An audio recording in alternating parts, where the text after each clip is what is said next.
আজকে আমাদের আলোচনার বিষয় হচ্ছে ভরকেন্দ্রের সরণ দ্বারা কাজ নির্ণয়। কাজ শক্তি ক্ষমতার চ্যাপ্টারের এই যে টপিকটা, এই টপিকের কিন্তু সিগনিফিকেন্স অনেক অনেক বেশি। তার কারণ হচ্ছে এই টপিকটা যেমন কনসেপচুয়াল, এই টপিকের কনসেপ্ট আমরা বিভব শক্তির মধ্যে টুকটাক পড়ে আসছি, কিন্তু এটা মূলত আমাদের দরকার হচ্ছে অ্যাপ্লিকেশনের ক্ষেত্রে। অর্থাৎ বোর্ডে তোমাদের যে প্রশ্নগুলো আসে অথবা অ্যাডমিশনে যে প্রশ্নগুলো আসে সেগুলো কিন্তু এই ভরকেন্দ্রের সরণ দ্বারা কাজ নির্ণয় থেকে অনেক বেশি আসে। তাহলে চলো আমরা দেরি না করে আলোচনা শুরু করি। প্রথমে দেখতে পাচ্ছ তোমরা যে একটা সিলিন্ডার আমাদের কাছে আছে, একটা হচ্ছে উল্লম্ব তলে রাখা আর একটা হচ্ছে অনুভূমিক তলে রাখা। তো এই সিলিন্ডারটাকে যদি আমি চিন্তা করি যে এই সিলিন্ডারটাকে এই অনুভূমিক অবস্থা থেকে আমি উল্লম্বভাবে নিয়ে আসবো, অর্থাৎ সিলিন্ডারটা ছিল এইভাবে, তাকে আমি এইভাবে করে সুন্দর করে এইখানে উল্লম্ব তলে দাঁড় করায় ফেললাম। এই ক্ষেত্রে যদি আমাকে জিজ্ঞাসা করে কৃতকাজ কত, সেক্ষেত্রে আমি কিভাবে বের করব? এজন্য আমাদের একটা সুন্দর ইকুয়েশন আছে। ইকুয়েশনটা হচ্ছে এরকম যে কৃতকাজ সমান এম জি এইচ। তো এখানে এইচটাকে আমি এইচ প্রাইম দিয়ে রাখতেছি। এই এইচ প্রাইম কেন দিলাম? এইচ প্রাইম দ্বারা এখানে আমরা বুঝবো হচ্ছে এখানে ভরকেন্দ্রের সরণ। তবে ভরকেন্দ্রের কেমন সরণ এটা একটু অবশ্যই সুন্দর করে লিখে রাখবা খাতায়। ভরকেন্দ্রের উল্লম্ব সরণ।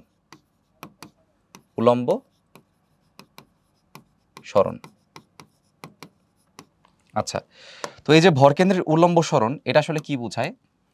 ধরে নাও যে আমার ইনিশিয়ালি যখন বস্তুটা এভাবে শোয়ানো অবস্থায় ছিল তখন তার ভরকেন্দ্র কোথায় ছিল? আমি ধরলাম তার ভরকেন্দ্র হচ্ছে যে আনুভূমিক বরাবর অর্ধেক আর উল্লম্ব বরাবর অর্ধেক।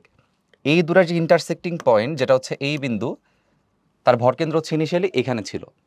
তাহলে আমি ধরলাম এই ভরকেন্দ্রটা হচ্ছে ভূমি থেকে আমার কতটুকু উচ্চতায় আছে? h1 উচ্চতায় আছে। ঠিক আছে, এইখান থেকে যখন বস্তুটাকে আমি এভাবে দাঁড় করায় ফেলছি তখন তার ভরকেন্দ্রটা কোথায় থাকবে? এই যে লম্বালম্বি বরাবর অর্ধেক কেটে ফেলবা আর আনুভূমিক বরাবর বা অনুভূমিক বরাবর অর্ধেক কেটে ফেলবা।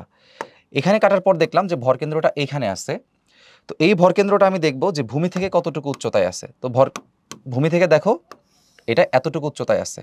এটাকে আমি ধরলাম এটা হচ্ছে আমাদের h2।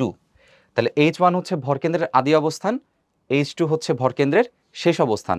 তার মানে এখানে যদি একটু তোমাদের ডট লাইনটা কানেক্ট করে দেখাই, দেখো তাহলে এই ডট লাইনটা যদি এবার ফার্দার এক্সটেন্ড করি, এটার মানে বোঝাচ্ছে যে ভরকেন্দ্রটা আগে ছিল হচ্ছে এই বিন্দুতে, এটা হচ্ছে তার আদি অবস্থান। এখান থেকে ভরকেন্দ্র উঠে গেছে এই বিন্দুতে, মানে এই লাইনে। তার মানে ভরকেন্দ্র কতটুকু উঠছে? দেখো এতটুকু উঠছে।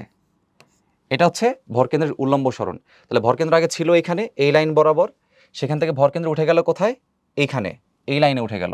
তাহলে এই লাইন থেকে এই লাইনের যে উচ্চতাটা, এটাই হচ্ছে আমার ভরকেন্দ্রের উল্লম্ব সরণ।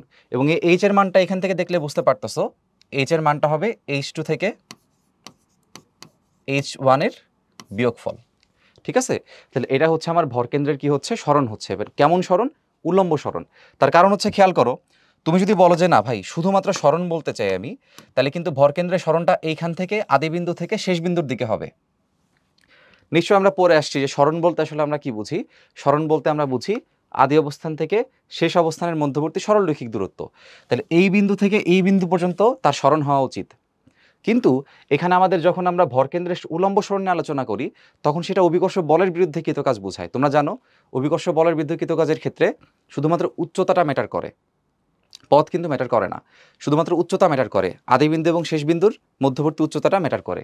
তাহলে এখানে আমার এই অ্যাকচুয়াল সরণ নিয়ে আসলে কোনো লাভ নাই, আমাকে নিতে হবে হচ্ছে উল্লম্ব সরণ। আশা করি বুঝছি। তাহলে এখানে ভরকেন্দ্রের উল্লম্ব সরণের যে মানটা সবসময় কি করতে হবে? শেষ অবস্থান থেকে আদি অবস্থানটাকে কি করতে হবে? বাদ দিতে হবে। তো এমন হইতে পারে যে দণ্ড এরকম একটা সিলিন্ডার আছে, তাকে উল্লম্ব অবস্থা থেকে আমাকে অনুভূমিক অবস্থায় নিতে হবে। সেই ক্ষেত্রে কি করব? বড় মান থেকে ছোট মানটাকে বাদ দিয়ে দিব। ঠিক আছে, কৃতকাজের মান যদি অভিকর্ষ বলের বিরুদ্ধে হয় সেই ক্ষেত্রে সে অ্যান্সারটা কি আসবে? যেমন দেখো এখানে উচ্চতাটা বৃদ্ধি পাচ্ছে, তো অভিকর্ষ বলের বিরুদ্ধের যে কাজটা সেই কাজটা হবে ধনাত্মক, অভিকর্ষ বল দ্বারা কাজ হবে হচ্ছে ঋণাত্মক। তো সহজ বাংলায় যদি আমি বলি, যদি শুধুমাত্র কৃতকাজ জিজ্ঞাসা করে, অন্য কিছু যদি না বলে, এটা আসলে বলা উচিত না, আসলে নির্দিষ্ট করে দেওয়া উচিত যে কোন বল দ্বারা কৃতকাজ। বাট শুধুমাত্র যদি কৃতকাজ জিজ্ঞাসা করে সেই ক্ষেত্রে যেটা আমরা করব সেটা হচ্ছে এই এইচ এর যে মানটা সেটা আমরা জাস্ট দুইটার পার্থক্য নিয়ে নিব। তাহলে এখানে ভরকেন্দ্র উল্লম্ব সরণের বদলে আমি কি বসাতে পারি? আমি এখানে সুন্দর করে লিখতে পারি, এটা হবে হচ্ছে mg H2 মাইনাস H1, ঠিক আছে? আর এম তো বুঝতেছো, এম হচ্ছে বস্তুর ভর। এবার চলে আসো আমরা পরবর্তী একটা এক্সাম্পল দেখে ফেলি।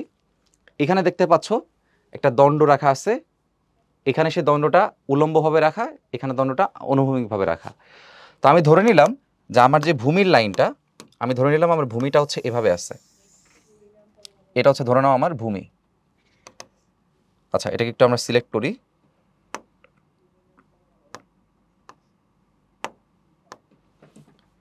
এটাকে আমরা একটু সিলেক্ট করি, এই বরাবর নিতে হবে, তাই না? হ্যাঁ, এটা হচ্ছে আমাদের ভূমি।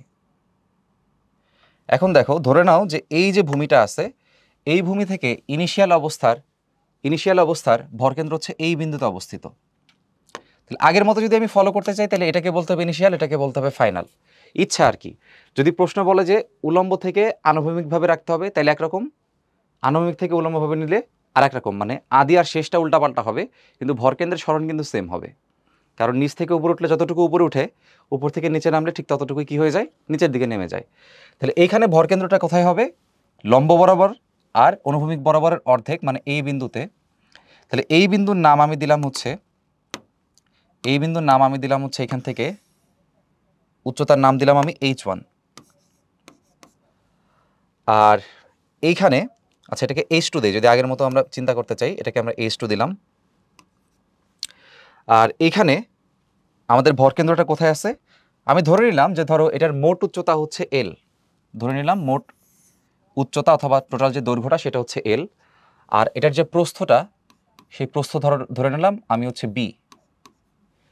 তাহলে খেয়াল করো, সে যখন এভাবে শোয়ানো অবস্থায় বা অনুভূমিক অবস্থায় আছে, যেহেতু এতটুকু হচ্ছে আমাদের B, তো ভরকেন্দ্র আসলে কোথায় থাকে? ভরকেন্দ্র থাকে অনুভূমিক আর উলম্বের যে দাগ, সে দুইটা দাগের ইন্টারসেকশন, মানে ভরকেন্দ্র এখানে কোথায় থাকবে? আনুমানিক এইখানে থাকবে। তাহলে এই ভরকেন্দ্রটা কতটুকু উচ্চতায় উঠছে দেখো, এই ভরকেন্দ্রটা উঠছে হচ্ছে B এর অর্ধেক উচ্চতা, মানে এই ভরকেন্দ্র কতটুকু উঠছে? B এর অর্ধেক উচ্চতা। তার মানে এটা হচ্ছে আমার কি বলতো, এটা যদি H1 হয়, H2 হয়, তাহলে এটা হবে H1। তাহলে এই H2 এর মানটা কি হবে? টোটাল দৈর্ঘ্যের অর্ধেক, মানে L/2। তাহলে সেই আগের মতোই আমি যদি ধরে নিই যে আমার ভরকেন্দ্রটা আগে ছিল হচ্ছে এইখানে,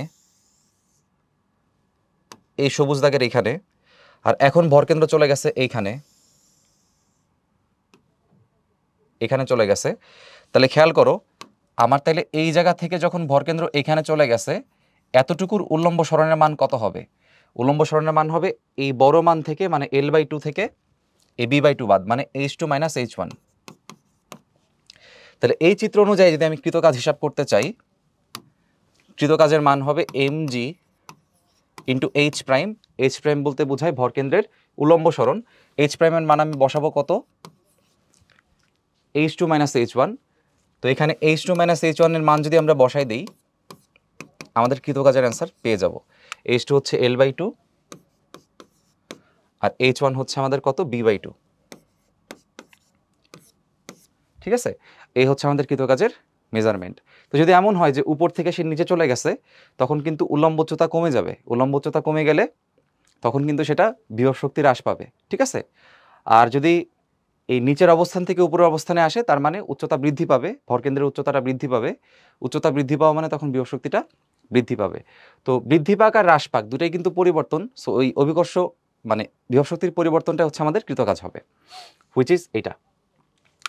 এখন আমরা তো থিওরি পড়লাম, একটা দণ্ড দিয়ে পড়ছি, একটা পড়ছে সিলিন্ডার দিয়ে। এখন আমরা একটা ম্যাথমেটিক্যাল এক্সাম্পল চলো সলভ করে ফেলি, তাহলে আমরা যে থিওরিটা আমরা পড়ছি সেটার অ্যাপ্লিকেশন দেখতে পারবো। তাহলে চলে এটা আমরা সলভ করে ফেলি।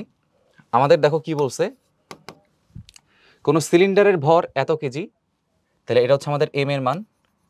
ব্যাসার্ধ দিয়ে দিচ্ছে 1 মিটার। তো ব্যাসার্ধ আসলে কত? 1 মিটার। তাহলে আমি বলতে পারি সিলিন্ডারের ব্যাসার্ধ হচ্ছে এখানে 1 মিটার। ব্যাসার্ধ কত? 1 মিটার। আর তার উচ্চতা বলে দিচ্ছে 6 মিটার। তার মানে এতটুকু যে উচ্চতাটা, এই উচ্চতা হচ্ছে 6 মিটার। এখন অনুভূমিক অবস্থান থেকে উল্লম্ব অবস্থানে তুলতে কৃতকাজ কত? মানে অনুভূমিক থেকে উল্লম্বতে নিবে, এখান থেকে এখানে নিবে আর কি। কৃতকাজ কত হবে? তো আমরা জানি কৃতকাজ হচ্ছে mg ইন্টু H প্রাইম। তাহলে আমাকে কি বের করতে হবে? আগে ভরকেন্দ্র কোথায় ছিল?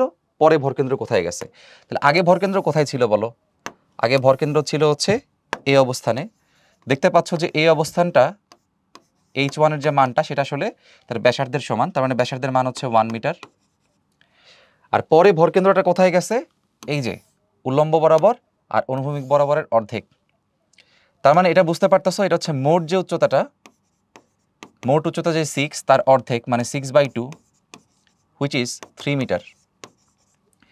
তার মানে এখানে H প্রাইমের যে মানটা হবে, H প্রাইমের মান হবে 3 থেকে 1 বাদ, তাই না? আমরা H2 - H1 শিখছিলাম, তার মানে এটা হবে mg H2 - H1 মানে 3 মাইনাস মান তাহলে পরে বসাই H2 - H1, m এর মান হচ্ছে আমাদের 4, g হচ্ছে 9.8, H2 হচ্ছে আমাদের 3, H1 হচ্ছে আমাদের 1।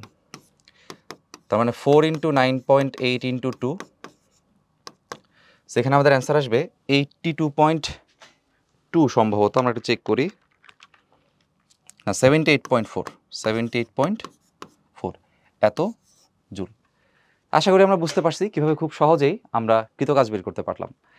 এবার দেখো, একটি চৌবাচ্চার গভীরতা 40 মিটার এবং একটি চেইনের প্রতি একক দৈর্ঘ্যের ভর 0.1 কেজি। চেইনের এক প্রান্তে একটি বালতি বেঁধে চৌবাচ্চা থেকে বালতি ভর্তি পানি তুলতে ন্যূনতম কৃতকাজ কত? পানি ভর্তি বালতির ভর দিয়ে দিছে 2 কেজি, বালতির উচ্চতা বলে দিছে নগণ্য। তো এখানে যদি আমরা একটা কুয়া চিন্তা করি, ধরে নাও আমাদের কাছে একটা কুয়া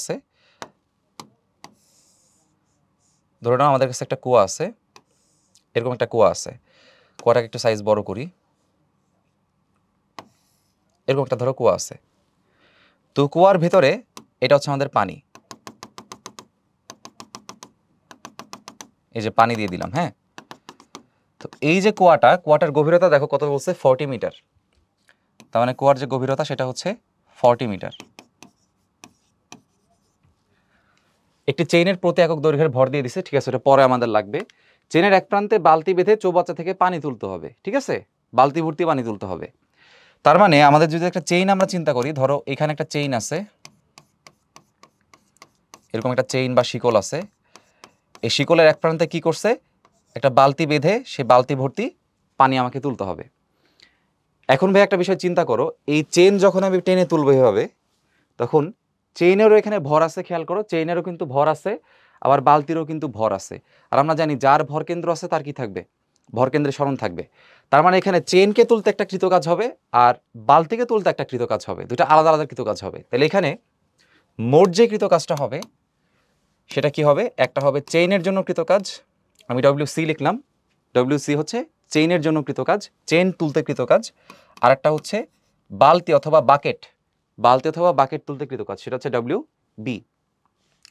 তাহলে এখানে এই WC হচ্ছে আমাদের, ধরলাম এটা হচ্ছে চেইনের ভর ইন্টু G ইন্টু চেইনের ভরকেন্দ্রের কি বলতো, সরণ। আচ্ছা, প্লাস হচ্ছে এবার বালতির জন্য আমরা লিখব, অন্য কালি দিয়ে লিখি, বালতির জন্য লিখব সেটা হচ্ছে বালতির পানি ভর্তি বালতির ভর G ইন্টু বালতির উল্লম্ব সরণ। এবার খেয়াল করে দেখো, চেইনের যে ভরটা সেটা কিন্তু আসলে সরাসরি বলা নাই, কিভাবে বলা আছে, চেইনের প্রতি একক দৈর্ঘ্যের ভর হচ্ছে 0.1 কেজি। এখন ভাইয়া এখানে চেইন কতটুকু লাগবে সেটাও তোমাকে ক্রিয়েটিভ থিঙ্কিংয়ের মাধ্যমে খুঁজে বের করতে হবে।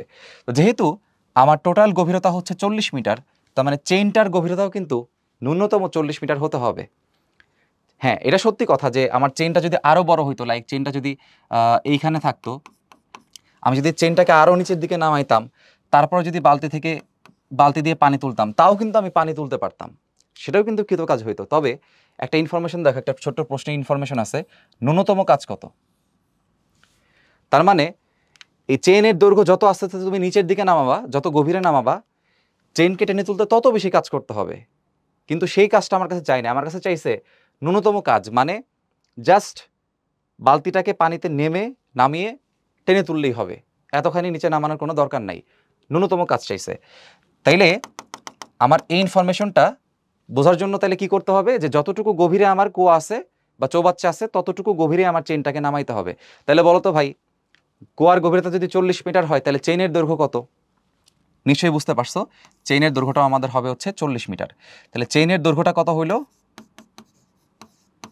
40 মিটার। এখন দেখো চেইনের ভর বের করতে হবে, তো চেইনের প্রতি একক দৈর্ঘ্যের ভর বলে দিছে 1 কেজি। তাহলে চেইনের মোট ভর কত হবে? চেইনের মোট ভর হবে 1 কেজির ভর হচ্ছে তোমার যে প্রতি একক দৈর্ঘ্য, মানে 1 মিটারের ভর হচ্ছে 0.1 কেজি। তাহলে 1 মিটার যদি 0.1 হয়, 40 মিটার কত হবে? ঐকিক নিয়ম 0.1 গুণ 40। তাহলে এটাকে গুণ করলে আমরা কত পাবো? 4 পাবো। তার মানে চেইনের ভর হচ্ছে কত হবে? 4 কেজি হবে। ঠিক আছে, এবার দেখো চেইনকে টেনে তুমি তুলতেছো, তাহলে টেনে তোলার ক্ষেত্রে আমরা কি করি ভাইয়া? ভরকেন্দ্রের সরণ হিসাব করি। তাহলে চেইনের ভরকেন্দ্র কোথায় থাকবে? লম্ব বরাবরের কি বলতো? অর্ধেক। তাহলে চেইনের ভরকেন্দ্র আসলে এতটুকু উঠবে, এটা বলে আমার কাছে মনে হবে যে চেইনের ভরকেন্দ্র কতটুকু উঠছে? এতটুকু উঠছে। তাহলে চেইনের ভরকেন্দ্রে যে সরণটা মানে এইচ সিটা, সেটা হবে মোট যে দৈর্ঘ্যটা, সেই মোট দৈর্ঘ্যের কি বলতো? অর্ধেক। তার মানে এই দৈর্ঘ্যটা হবে 40-এর অর্ধেক। তাহলে 40-এর অর্ধেক কত? 20 মিটার। তাহলে 20 মিটার হচ্ছে চেইনের ভরকেন্দ্রের সরণ। এই মানগুলো আমি একটু এখানে বসাই দিই। তাহলে চেইনের ভর পেয়ে গেছি 4, 9.8। চেইনের ভরকেন্দ্রের সরণ হচ্ছে 20। আচ্ছা, এবার আমরা শিখবো হচ্ছে বালতির জন্য। তাহলে খেয়াল করো, এই বালতির ভিতরে যখন পানি ভরে গেছে, এই পানি ভর্তি বালতি টেনে তোলার জন্য তার ভরটা কিন্তু দিয়ে দিছে। সেটা কত দেখো? পানি ভর্তি বালতির ভর হচ্ছে 2 কেজি। তার মানে এই এমবি এর মানটা হচ্ছে 2, জি এর মান 9.8। তাহলে শেষমেশ এইচবি হচ্ছে আমাদের কি বোঝায়? বালতির ভরকেন্দ্রের সরণ। এখন দেখো বালতির ভরকেন্দ্র কোথায় আছে? বালতির ভরকেন্দ্র আছে এইখানে। তাহলে বালতি কতটুকু উঠছে? এতটুকু উঠছে, এতটুকু উচ্চতা উঠছে। এটা হচ্ছে আমাদের বালতির ভরকেন্দ্রের সরণ। তাহলে বালতির ভরকেন্দ্রের সরণ কত হবে? দেখো এইচবি হবে এই যে মোট দৈর্ঘ্যটা মানে 40, তার সাথে এতটুকুর যোগ, তার সাথে এই বালতির উপর প্রান্ত থেকে ভরকেন্দ্র পর্যন্ত যোগ। কিন্তু প্রশ্নে বলে দিছে যে বালতির উচ্চতা হচ্ছে নগণ্য, তার মানে এই উচ্চতাটাকে না কাউন্ট করলেও আমার জন্য হবে। দ্যাট মিনস বালতির ভরকেন্দ্র আসলে এইখান থেকে এখানে ওঠা মানে সে 40 মিটারই উঠছে। বালতির যদি কোনো দৈর্ঘ্য বলে দিত, সেটার অর্ধেক করলে আমি বালতির ভরকেন্দ্রটা পাইতাম। বাট যেহেতু এখানে নগণ্য বলছে, তাইলে বালতির ভরকেন্দ্রের সরণ এই 40 মিটারই হবে। ঠিক আছে, তাহলে এই 40 এই মানটা আমি এখানে বসাই দিলাম। এখন যদি আমি সুন্দর করে ক্যালকুলেশন করে ফেলি, আমাদের অ্যান্সার কিন্তু ভাইয়া চলে আসছে। তাহলে চলো ক্যালকুলেট করে ফেলি।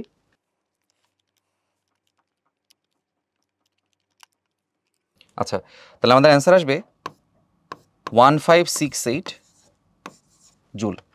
এবং এই কাজটা কিন্তু আমরা কিভাবে করছি বলতো? টেনে তোলার ক্ষেত্রে আমরা কিন্তু এটা মহাকর্ষ বল বা অভিকর্ষ বলের বিরুদ্ধে কাজ করছি, কারণ অভিকর্ষ বল তাকে সবসময় নিচের দিকে টানে, আর আমি তাকে উপরের দিকে টেনে টেনে কাজ করছি। এজন্য এখানে যে কৃতকাজটা বোঝাচ্ছে, কৃতকাজটা অভিকর্ষ বলের বিরুদ্ধে বোঝাচ্ছে, অথবা বাহ্যিক বল দ্বারা বোঝাচ্ছে, অথবা এজেন্ট দ্বারা বোঝাচ্ছে। আমি বলছিলাম তিনটা জিনিস একই। ঠিক আছে, এবার এখানে চলে আসো।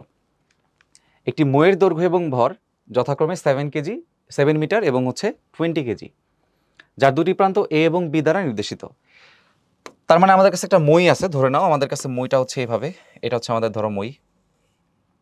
ঠিক আছে, তাহলে মইয়ের একটা প্রান্ত হচ্ছে এ, আর একটা প্রান্ত হচ্ছে আমাদের বি, এটা বলে দিছে। এখন এটার মোট দৈর্ঘ্য হচ্ছে 7 মিটার, মোট দৈর্ঘ্য হচ্ছে 7 মিটার, আর তার ভরটা হচ্ছে কত? 20 কেজি। এবারে দেখো, এ প্রান্ত থেকে বি প্রান্তের দিকে 3 মিটার দূরত্বে ভরকেন্দ্র অবস্থিত। তাহলে এ থেকে বি এর দিকে 3 মিটার দূরত্বে, তার মানে এ থেকে 3 মিটার, তো ধরো এতটুকু যদি হাফ হয়, 3.5 হয়, তাহলে 3টা হবে মোটামুটি ধরো এইখানে। তাহলে এইখানে হচ্ছে আমাদের কি আছে বলো তো? ভরকেন্দ্রটা আছে, সেটা এ প্রান্ত থেকে কতটুকু দূরত্ব? 3 মিটার দূরত্ব। ঠিক আছে, এবার দেখো, এ প্রান্তে 4 কেজি ভরের ও 20 সেন্টিমিটার ব্যাসার্ধের একটি গোলক যুক্ত করে বি প্রান্ত মাটিতে রেখে, তাহলে ভালো কথা, এ প্রান্তে একটা কি রাখতে হবে? একটা গোলক যুক্ত করতে হবে। সো এ প্রান্তে একটা গোলক যুক্ত করতে হবে, সেই গোলকের ব্যাসার্ধ ওরা বলে দিছে। ঠিক আছে, আচ্ছা ব্যাসার্ধটাকে আমরা পরে কাজে লাগাচ্ছি। সেই গোলক যুক্ত করে বি প্রান্ত মাটিতে রেখে মইকে উল্লম্ব অবস্থায় নিতে কৃত কাজ কত? সো বি প্রান্ত মাটিকে রেখে আমি এটাকে এইভাবে উপর উঠাই ফেলবো। তার মানে তখন চিত্রটা কেমন দাঁড়াবে? চিত্রটা দাঁড়াবে হচ্ছে এরকম, যে আমার বি প্রান্তটা তখন মাটিতে আছে, এটা হচ্ছে তখন বি প্রান্ত, আর এ প্রান্ত তাইলে উপরে থাকবে, তার সাথে একটা গোলক যুক্ত আছে, এ হচ্ছে আমাদের গোলক। ঠিক আছে, তো এভাবে টেনে তুলতে বা উলম্ব অবস্থায় নিতে কৃত কাজ কত? এখন খেয়াল করো, বি থেকে তাহলে ভরকেন্দ্র দূরত্ব কত? এ থেকে যদি 3 মিটার হয়, তাহলে বি থেকে ভরকেন্দ্র কত দূরত্ব অবস্থিত বলো তো? 4 মিটার। ঠিক আছে, তাহলে এখানে দেখো, বি থেকে 4 মিটার দূরত্ব যদি ভরকেন্দ্র থাকে, ধরো এটা হচ্ছে বি থেকে 4 মিটার দূরত্বে এই ভরকেন্দ্রটা আছে। আচ্ছা, আর এইখানকার যে দূরত্বটা ভাইয়া, এইখানকার যে দূরত্বটা মানে যেখানে যে ব্যাসার্ধটা সেটা প্রশ্নে বলা আছে, দেখো এই ব্যাসার্ধের মানটা প্রশ্নে বলে দিচ্ছে 20 সেন্টিমিটার। তাহলে এই আর এর মানটা হচ্ছে 20 সেন্টিমিটার, হুইচ ইজ 0.2 মিটার। তাহলে এখন উলম্ব অবস্থানে নিতে কৃত কাজ কত? তাহলে আগের মতোই কাহিনী, আগে যখন চেন বালতি টেনে তুলছিলাম, চেনেরও ভর আছে, বালতিরও ভর আছে, তাহলে দুইটার ভর আছে মানে দুইটারই ভর কেন্দ্র আছে, দুটোর জন্য আলাদা আলাদা কৃত কাজ হিসাব করতে হয়েছে। এখানেও সেম, এখানে মইয়েরও ভর আছে, আবার কি যে গোলকটা তুমি যুক্ত করছো গোলকের কিন্তু একটা দেখো ভর আছে 4 কেজি, গোলকের একটা ভর আছে সেটা হচ্ছে 4 কেজি। তাহলে দুজনেরই ভর আছে, দুজনেরই ভর আছে, দুজনেরই তাহলে কি থাকবে, ভর কেন্দ্র থাকবে। তাহলে দুইটার জন্য এখানে হিসাব করতে হবে। তাহলে একটা কাজ এখানে কি হবে বলতো, একটা কাজ হবে মই তুলতে কৃত কাজ, আরেকটা হবে ওই যে গোলক যেটা আছে সেই গোলককে ওই উচ্চতায় নিতে কৃত কাজ। ঠিক আছে, তাহলে একটা কি হবে, মইয়ের জন্য আমি লিখলাম এম জি এইচ, এখানে M1 H1 দিলাম, গোলকের জন্য আমি লিখলাম M2G H2। তাহলে মইয়ের গোলা সব হচ্ছে 1, ঠিক আছে, আর গোলকেরটা হচ্ছে 2। তাহলে ফার্স্টে মইয়েরটা শেষ করে ফেলি। মইয়ের ভরটা দেখো কত বলা আছে, মইয়ের ভর বলা আছে 20, জি এর মান 9.8, আর মইয়ের ভরকেন্দ্রের সরণ আসলে কতটুকু। তো যেহেতু মইয়ের প্রস্থটা এখানে বলা নাই প্রশ্নে, তার মানে সেটা নগণ্য, তাহলে প্রস্থ নিয়ে আলোচনা করা দরকার নাই, ধরতে হবে ভরকেন্দ্রটা আসলে মাটিতেই আছে, ভূমিতেই আছে, ওটা নগণ্য, হিসাব না করলেও হবে। তাহলে মইয়ের ভরকেন্দ্র দেখো ভূমি থেকে কত উচ্চতায় আছে, 4 মিটার উচ্চতায় আছে। তাহলে এটাই হচ্ছে কি মইয়ের ভরকেন্দ্রের সরণ, সে ভূমি থেকে কতটুকু উচ্চতায় উঠছে, এতটুকু উঠছে, এটাই হচ্ছে মইয়ের ভরকেন্দ্রের সরণ H1, হুইচ ইজ 4। এবার আমরা হিসাব করব গোলকের জন্য। তাহলে গোলকের ভর কত ভাইয়া, গোলকের ভর হচ্ছে আমাদের 4 কেজি, জি এর মান 9.8। এবার H2 কি বোঝাচ্ছে, H2 বোঝাচ্ছে গোলকের ভরকেন্দ্রের সরণ। তাহলে গোলকটা কোথায় বলো, গোলকটা কোথায় আছে, এখানে আছে। তাহলে গোলকের ভরকেন্দ্র কতটুকু উঠছে দেখো, গোলকের ভরকেন্দ্রটা এইখানে। তাইলে আমাকে মোট এই উচ্চতাটা বের করতে হবে। এখন এই উচ্চতা বের করার জন্য দেখো দুইটা অংশ, একটা হচ্ছে এতটুকু, এতটুকু যেটা হচ্ছে আমার কি বলতো এই মইয়ের উচ্চতা হুইচ ইজ এল, আরেকটা হচ্ছে এতটুকু যেটা হচ্ছে গোলকের ব্যাসার্ধ হুইচ ইজ আর। তার মানে এই গোলকের ভরকেন্দ্রের সরণ আসলে কতটুকু, এই গোলকের ভরকেন্দ্রের সরণ যেটা H2, এই H2 এর মান হবে L প্লাস আর। H2 এর মান হবে কি বলতো L প্লাস আর, এই L এর সাথে আরটা যোগ করলে তার ভরকেন্দ্রের সরণ আমি পাচ্ছি। তাহলে এখানে কি করতে হবে, আর প্লাস এল করতে হবে। তার মানে H2 এর মানটা বের করি, আর এর মান হচ্ছে 0.2, এল এর মান হচ্ছে 7, তার মানে এটা আসবে 7.2 মিটার। এই মানটা আমি এখানে বসাই দিলাম। এবার ক্যালকুলেশন করে ফেললেই কিন্তু আমাদের অ্যান্সারটা শেষ। তাহলে চলো দেখি ক্যালকুলেট করে কত আসে।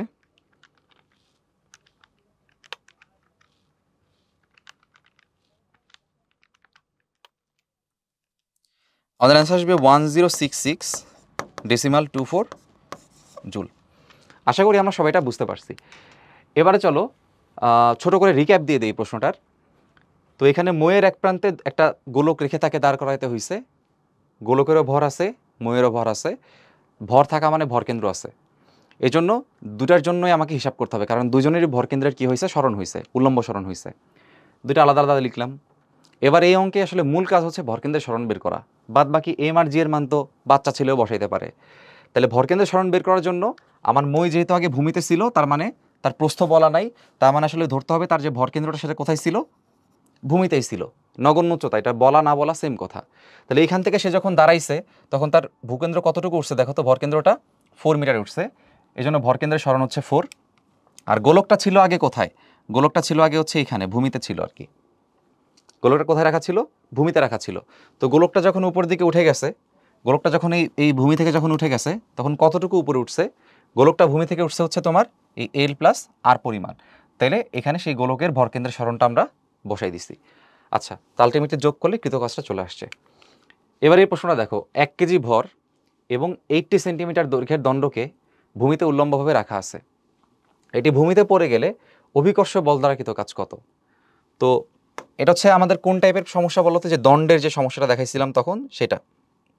তাহলে এই দণ্ডটা মনে করো আমাদের আরেকটা আছে, ধরুন এরকম আরেকটা দণ্ড আমি এখানে আঁকলাম, এই কালার দিয়ে আঁকি, আরেকটা দণ্ড আমাদের এখানে আছে। তো এই দণ্ডটা কি করছি, আগের তুলনায় এটাকে এখন কি করছি, শোয়াই ফেলছি আর কি। দেখো এটাই বলছে উল্লম্বভাবে রাখা আছে, এটাকে ভূমিতে পড়ে গেলে, তো ভূমিতে পড়ে গেলে কি হবে সেটা আমরা এখন দেখাবো। এখন দণ্ড যখন এখানে আসছে দেখাইছিলাম তার ভরকেন্দ্র কোথায়, এখানে।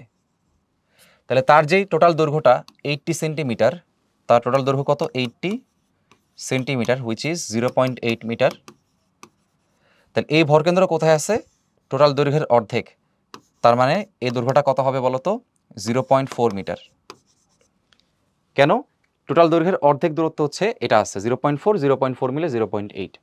এখন সে যখন ভূমিতে পড়ে গেছে, যেহেতু তার কোনো প্রস্থ বলে নাই, তার মানে তার এইখানে যে ভরকেন্দ্রটা আছে এই ভরকেন্দ্রের উচ্চতা আসলে নগণ্য, মানে এটা শূন্য আসলে।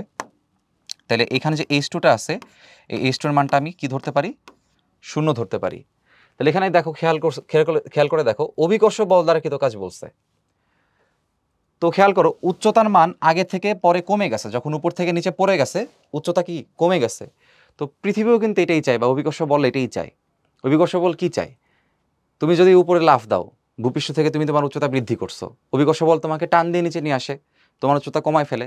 তো অভিকর্ষ বল সবসময় এটাই চায় যে তোমার উচ্চতা কি থাকুক, কম থাকুক। এখানেও সেম, তার উচ্চতাকে বেশি ছিল, উচ্চতাটা কি হয়ে গেছে, কম হয়ে গেছে। তাহলে এখানে যে কৃত কাজটা আসবে, এখানে যে প্রথম যেই কাজটা অভিকর্ষ বল দ্বারা কাজ, সেই কাজটা কি হবে, অভিকর্ষ বলের দিকেই হয়েছে। অভিকর্ষ বল নিচের দিকে টানে, তার সরণটাও কি হয়েছে দেখো, তার সরণটাও কি হয়েছে, নিচের দিকে হয়েছে। তাহলে এই সরণের মানটা কত দেখো, এত থেকে এত বাদ, তাহলে 0.4 থেকে 0কে বাদ দিলে কি থাকবে, 0.4 মিটারই থাকবে। তাহলে আমরা যদি এখানে কৃতকাজ লিখে ফেলি সেটা হবে mgh, এমটা দেখো বলে দিছে 1 কেজি ভর, তার মানে 1 ইন্টু 9.8 ইন্টু এইচ এর মান হচ্ছে 0.4। তাহলে গুণ করে দেই আমরা, অ্যান্সার হবে 3.92 জুল। এটা হচ্ছে আমাদের অভিকর্ষ বল দ্বারা কৃত কাজ। এবার দেখো প্রশ্ন আরেকটা বলছে, এটি ভূমিতে কত কৌণিক বেগে আঘাত করে, এটা ভূমিতে কত কৌণিক বেগে আঘাত করে। তো এই দণ্ডটা যখন এইখান থেকে এখানে চলে গেছে, এখান থেকে যখন সে এখানে চলে গেছে, এভাবে জাস্ট এভাবে স্লিপ করে পড়ে গেছে, আমি কিন্তু এই দণ্ডটাকে সরাইয়ে আঁকছি হচ্ছে তোমাদের বোঝানোর জন্য, বাট আসলে দণ্ডটা কিন্তু এত দূর চলে যায় নাই, দণ্ডটা এখান থেকে জাস্ট এখানে পড়ে গেছে, এটাকে আমি একটু সরাইয়ে এখানে আঁকছি, ঠিক আছে। তাহলে এই দণ্ড যখন এখান থেকে এখানে পড়ে গেছে, তখন কিন্তু সে একটা কৌণিক বেগে পড়ছে। কিভাবে দেখো, এইচ দণ্ডটা ছিল, দণ্ডটা কি হয়েছে, ভূমিতে পড়ে গেছে। তাহলে এই দণ্ডটাই যখন ভূমিতে পড়ছে তখন সে কিভাবে আছে বলো তো, এভাবে আছে, এভাবে আছে। দণ্ড যখন এখান থেকে এখানে পড়ছে তখন সে কত কৌণিক বেগে আঘাত করে এটা জানতে চাইছে, ঠিক আছে। এবার দেখো কৃতকাজ তো আমরা বের করছি, নিশ্চয়ই আমাদের মনে আছে এই যে কৃতকাজের যে মানটা, কৃতকাজের মানটা হচ্ছে গতিশক্তির পরিবর্তনের সমান। তাহলে কৃতকাজ যেহেতু গতিশক্তির পরিবর্তন, তো প্রথমে যখন সেই অবস্থানে ছিল তখন কিন্তু তার কোনো কৌণিক বেগ ছিল না, তাহলে এই অবস্থায় তার কৌণিক বেগের মান ছিল 0। তাহলে এইখান থেকে যখন সে ভূমিতে আঘাত করছে তখনকার কৌণিক বেগ চাইছে, তাহলে এখানে কোনো গতিশক্তি নাই, পুরা গতিশক্তি আছে হচ্ছে এইখানে। যেহেতু কোনাকুনি পড়ছে তাহলে এটা হবে কৌণিক বেগ, কোনাকুনি পড়ার কারণে কি হবে, কৌণিক বেগ হবে। আর কৌণিক বেগের জন্য কি শক্তি, কৌণিক গতিশক্তি, সেটা কত, হাফ আই ওমেগা স্কোয়ার। এখন আমাদের আয়ের মানটা এখান থেকে বের করতে হবে, আই কি, জড়তার ভ্রামক।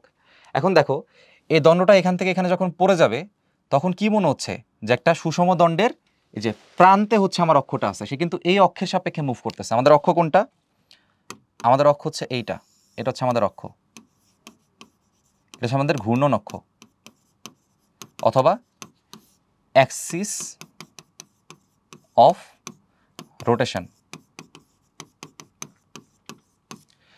তাহলে এই ঘূর্ণন অক্ষটা কোথায় আছে, একটা প্রান্তে আছে বা একটা টার্মিনালে আছে। তো টার্মিনাল বা প্রান্তে যখন একটা অক্ষ থাকে তখন তার সাপেক্ষে মোমেন্ট অফ ইনার্শিয়া বা জড়তার ভ্রামক কত ছিল, 1/3 ml স্কোয়ার, মনে আছে নিশ্চয়ই, 1/3 ml স্কোয়ার, ঠিক আছে। তাহলে আমরা এখানে আয়ের বদলে কি বসাইতে পারবো, 1/3 ml স্কোয়ার বসাই দিতে পারবো।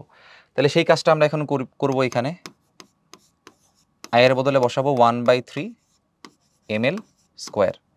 আচ্ছা, আর এখানে কি আছে, ওমেগা স্কোয়ার আছে, ঠিক আছে। এবার একটা বিষয় দেখো, সে যখন এভাবে এখান থেকে এখানে পড়ে গেল তখন এই যে একটা বৃত্তাকার পথের মতো, দেখো এখানে যদি দণ্ড না থাকতো, অক্ষ না থাকতো, তাহলে এটা কিন্তু এইভাবে বৃত্তাকার পথে ঘুরতে থাকতো, ঠিক আছে। তার মানে এই যে বৃত্তাকার পথের ব্যাসার্ধ আসলে এটার সমান, দণ্ডের সমান, দেখছো দণ্ডের দৈর্ঘ্য আর বৃত্তাকার পথের ব্যাসার্ধ কি সমান। তার মানে এই দণ্ডের দৈর্ঘ্যটাই হচ্ছে বৃত্তাকার পথের ব্যাসার্ধের সমান। তাহলে আমি এল এর বদলে এখানে কি বলতে পারি, আর বলতে পারি। তাহলে এখানে কি দাঁড়ায় 1/6 m r square V omega square. ঠিক আছে, এখন এখানে আমরা সিম্পলি মান বসাই দিব আর কি। আচ্ছা, তো এল এর বদলে আর এখানে না বসাইলেও হইতো, জাস্ট তোমাদের বোঝানোর জন্য বলছি আর কি, একটা কাজ সামনে আমাদের আছে, 3 নাম্বার অ্যান্সার করার জন্য লাগবে। এবার দেখো আমাদের লাগবে কি, এখানে লাগবে হচ্ছে ওমেগা।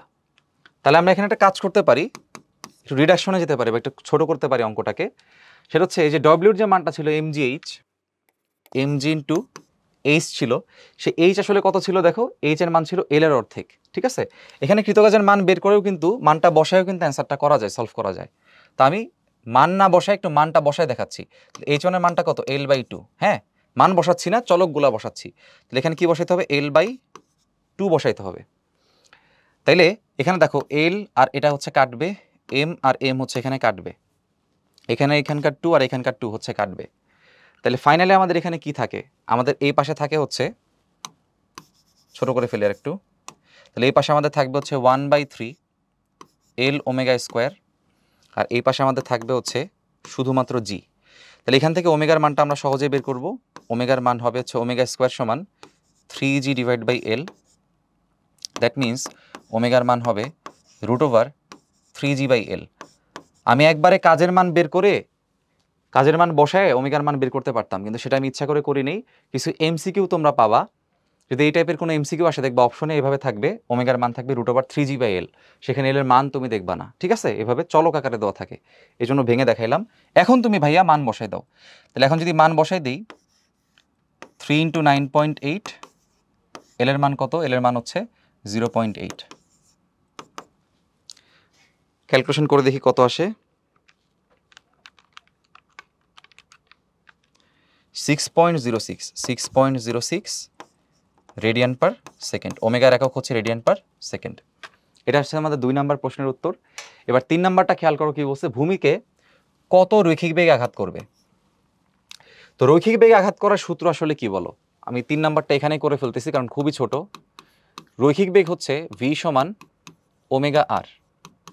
তো ওমেগার মান আমরা জানি 6.06, আর আমি বলছিলাম এই ব্যাসার্ধটা হচ্ছে দৈর্ঘ্যের সমান, তো ব্যাসার্ধের যে মানটা সেটা দৈর্ঘ্যের মানটাই হবে 0.8। ক্যালকুলেট করলে আমরা অ্যান্সারটা পেয়ে যাচ্ছি।